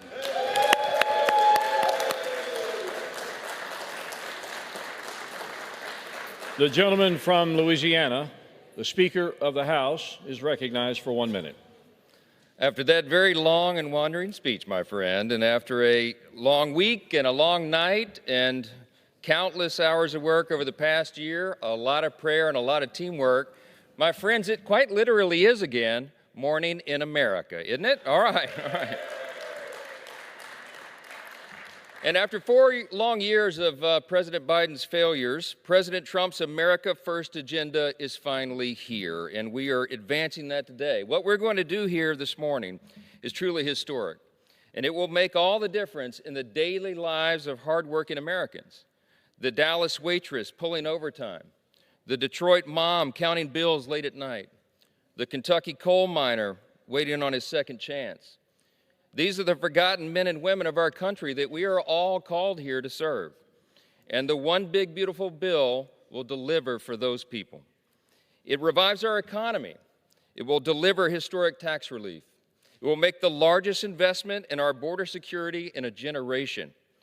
It will unleash affordable American energy again, restore common sense to government, secure generational savings, and strengthen our national defense, while it also strengthens our essential programs like Medicaid for the people who need it the most. That's what we're doing with the One Big Beautiful Bill. To put it simply, this bill gets Americans back to winning again, and it's been a long time coming. This One Big Beautiful Bill is the most consequential legislation that any party has ever passed, certainly under a majority this thin. Legislation of this magnitude is truly nation-shaping and life-changing. It's the kind of transformational change that future generations will study one day. They'll look back at this day as a turning point in American history. And it's exactly what we were sent here to do. Let the record show that when the House Democrats vote in a few moments, this is what they'll be voting for. Their vote will show that they are apparently for the largest tax increase in the history of our country. They will be voting for, when they vote against this bill, waste, fraud, and abuse. They will be voting against safer communities, American energy dominance, and American strength on the world stage. And today wouldn't be possible without the leadership of arguably the most powerful and the most successful and the most respected president in the modern era of the United States.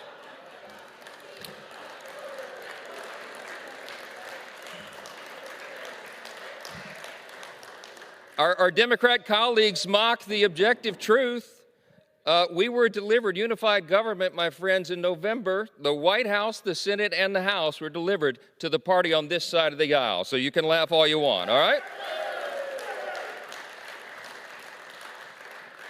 None of this would be possible without the leadership of the 45th and the 47th President of the United States, Donald J. Trump. And it would not be possible without the really hard work of the men and women on this side of the aisle. I just want to name our chairman of our House committees that produced and did all the hard work to produce the big, beautiful bill. Scripture says we give honor where honor's due, Mr. Leader. And we're going to do that here quickly. Chairman G.T. Thompson of the Agriculture Committee. Chairman Mike Rogers of the Armed Services Committee. Chairman Jody Arrington of the Budget Committee. Chairman Tim Walberg, Education and Workforce Committee. Chairman Brett Guthrie, Energy and Commerce Committee. Chairman French Hill, Financial Services Committee. Chairman Mark Green, Homeland Security Committee. Chairman Jim Jordan, Judiciary Committee. Chairman Bruce Westerman, Natural Resources Committee. Chairman James Comer, Oversight and Accountability Committee. Chairman Sam Graves, Transportation and Infrastructure. Chairman Jason Smith, Ways and Means Committee. And I want to make special mention of Chairwoman Virginia Fox of the Rules Committee, who, by my count, sat in that chair and led that Rules Committee for almost, seemed like 2 straight days, and I think she took 2 short breaks. She's the Iron Lady of the House, and I'm so grateful for all their hard work.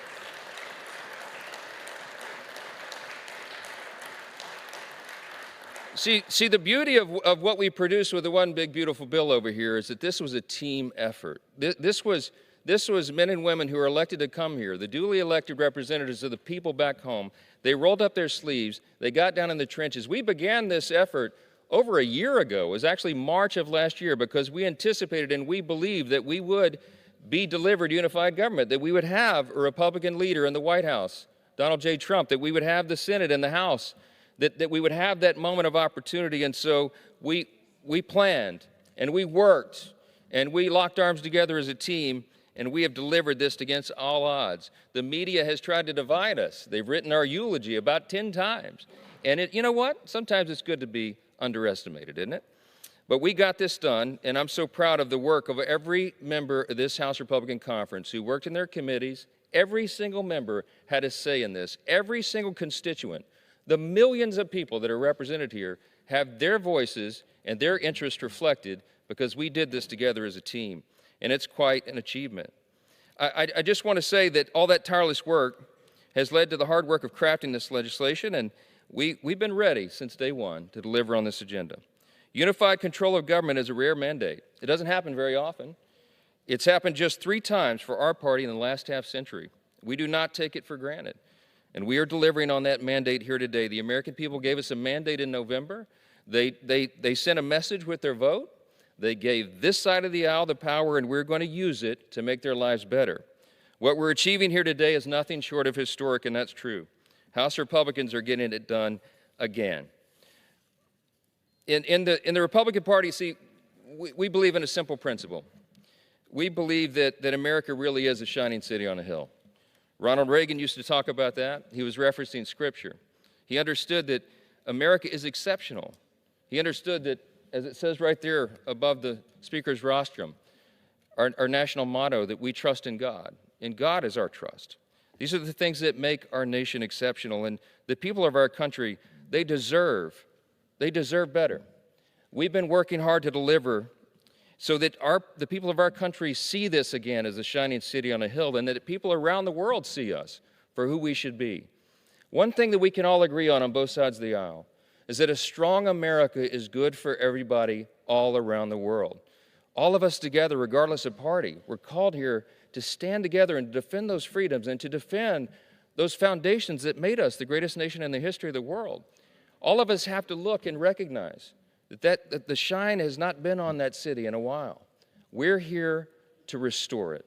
And this piece of legislation, as large as it is and as historic as it is, will do that very thing.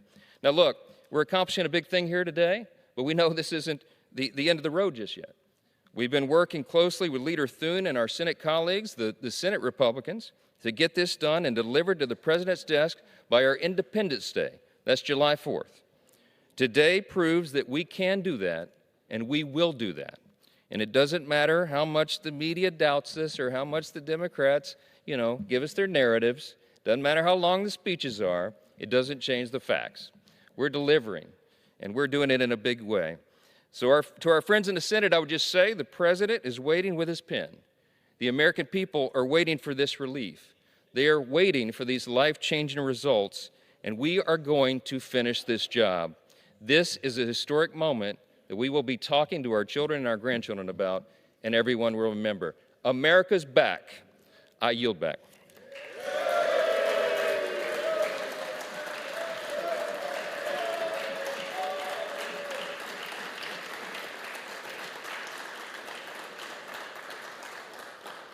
Gentleman from Massachusetts with 2 minutes remaining. I yield back.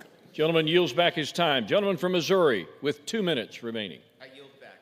Gentleman from Missouri yields back. All time for debate has expired. Pursuant to House Resolution 436, the previous question is ordered on the bill as amended. The question is on engrossment and third reading of the bill. Those in favor say aye. Those opposed, no. Ayes have it. Third reading. A bill to provide for reconciliation pursuant to Title II of House Concurrent Resolution 14. For what purpose does the gentleman from Massachusetts seek recognition? I ask for a recorded vote, Mr. Speaker. Okay.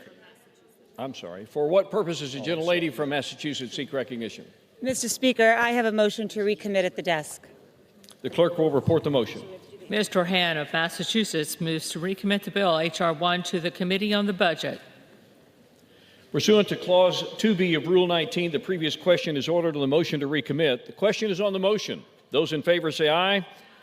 Those opposed, no. No. Opinion of the chair, the noes have it. Gentlelady from Mr. Speaker, I ask for the yeas and nays. Yeas and nays are requested. Those favoring a vote by the yeas and nays will rise. Sufficient number having risen, the yeas and nays are ordered. Members will record their votes by electronic device. Pursuant to Clause 9 of Rule 20, this 15-minute vote on the motion to recommit will be followed by 5-minute votes on passage of H.R. 1 if ordered, and the motion to suspend the rules and pass H.R. 1701 if ordered. This is a 15-minute vote.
On this vote, the yeas are 212, the nays are 216. The motion is not adopted. The question is on passage of the bill. Those in favor say aye. Aye. Those opposed, no. No. The ayes have it. The gentleman from Massachusetts. Ask for the yeas and nays. The yeas and nays are requested. Those favoring a vote by the yeas and nays will rise. Sufficient number having risen, the yeas and nays are ordered. Members will record their votes by electronic devices. It's a 5-minute vote.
On this vote, the yeas are 215, the nays are 214, with one answering present.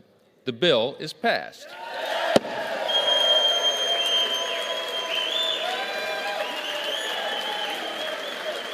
USA, USA.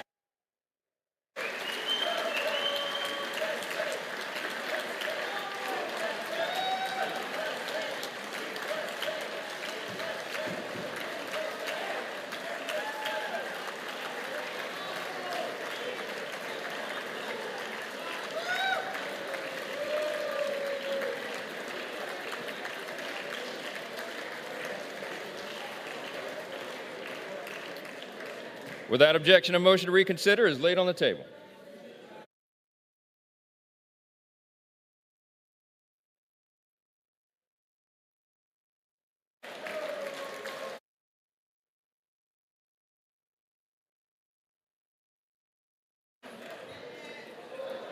Pursuant to Clause 8 of Rule 20, the unfinished business is the question on suspending the rules and passing H.R. 1701, which the clerk will report by title. H.R. 1701, a bill to require the Secretary of Defense and the Secretary of State to monitor efforts by the People's Republic of China to build or buy strategic foreign ports and for other purposes. Will the House suspend the rules and pass the bill? So many as are in favor say aye. Those opposed, no. In the opinion of the chair, 2/3 being in the affirmative, the rules are suspended. The bill is passed. And without objection, the motion to reconsider is laid on the table.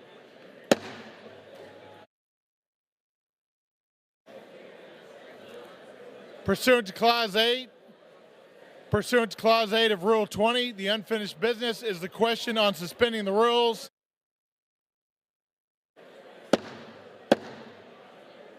The House.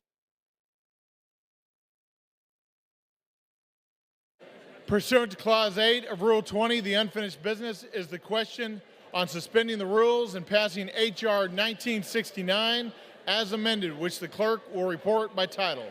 Union Calendar Number 76, H.R. 1969, a bill to amend and reauthorize the Staff Sergeant Parker Gordon Fox Suicide Prevention Grant Program of the Department of Veterans Affairs. The question is, will the House suspend the rules and pass the bill as amended?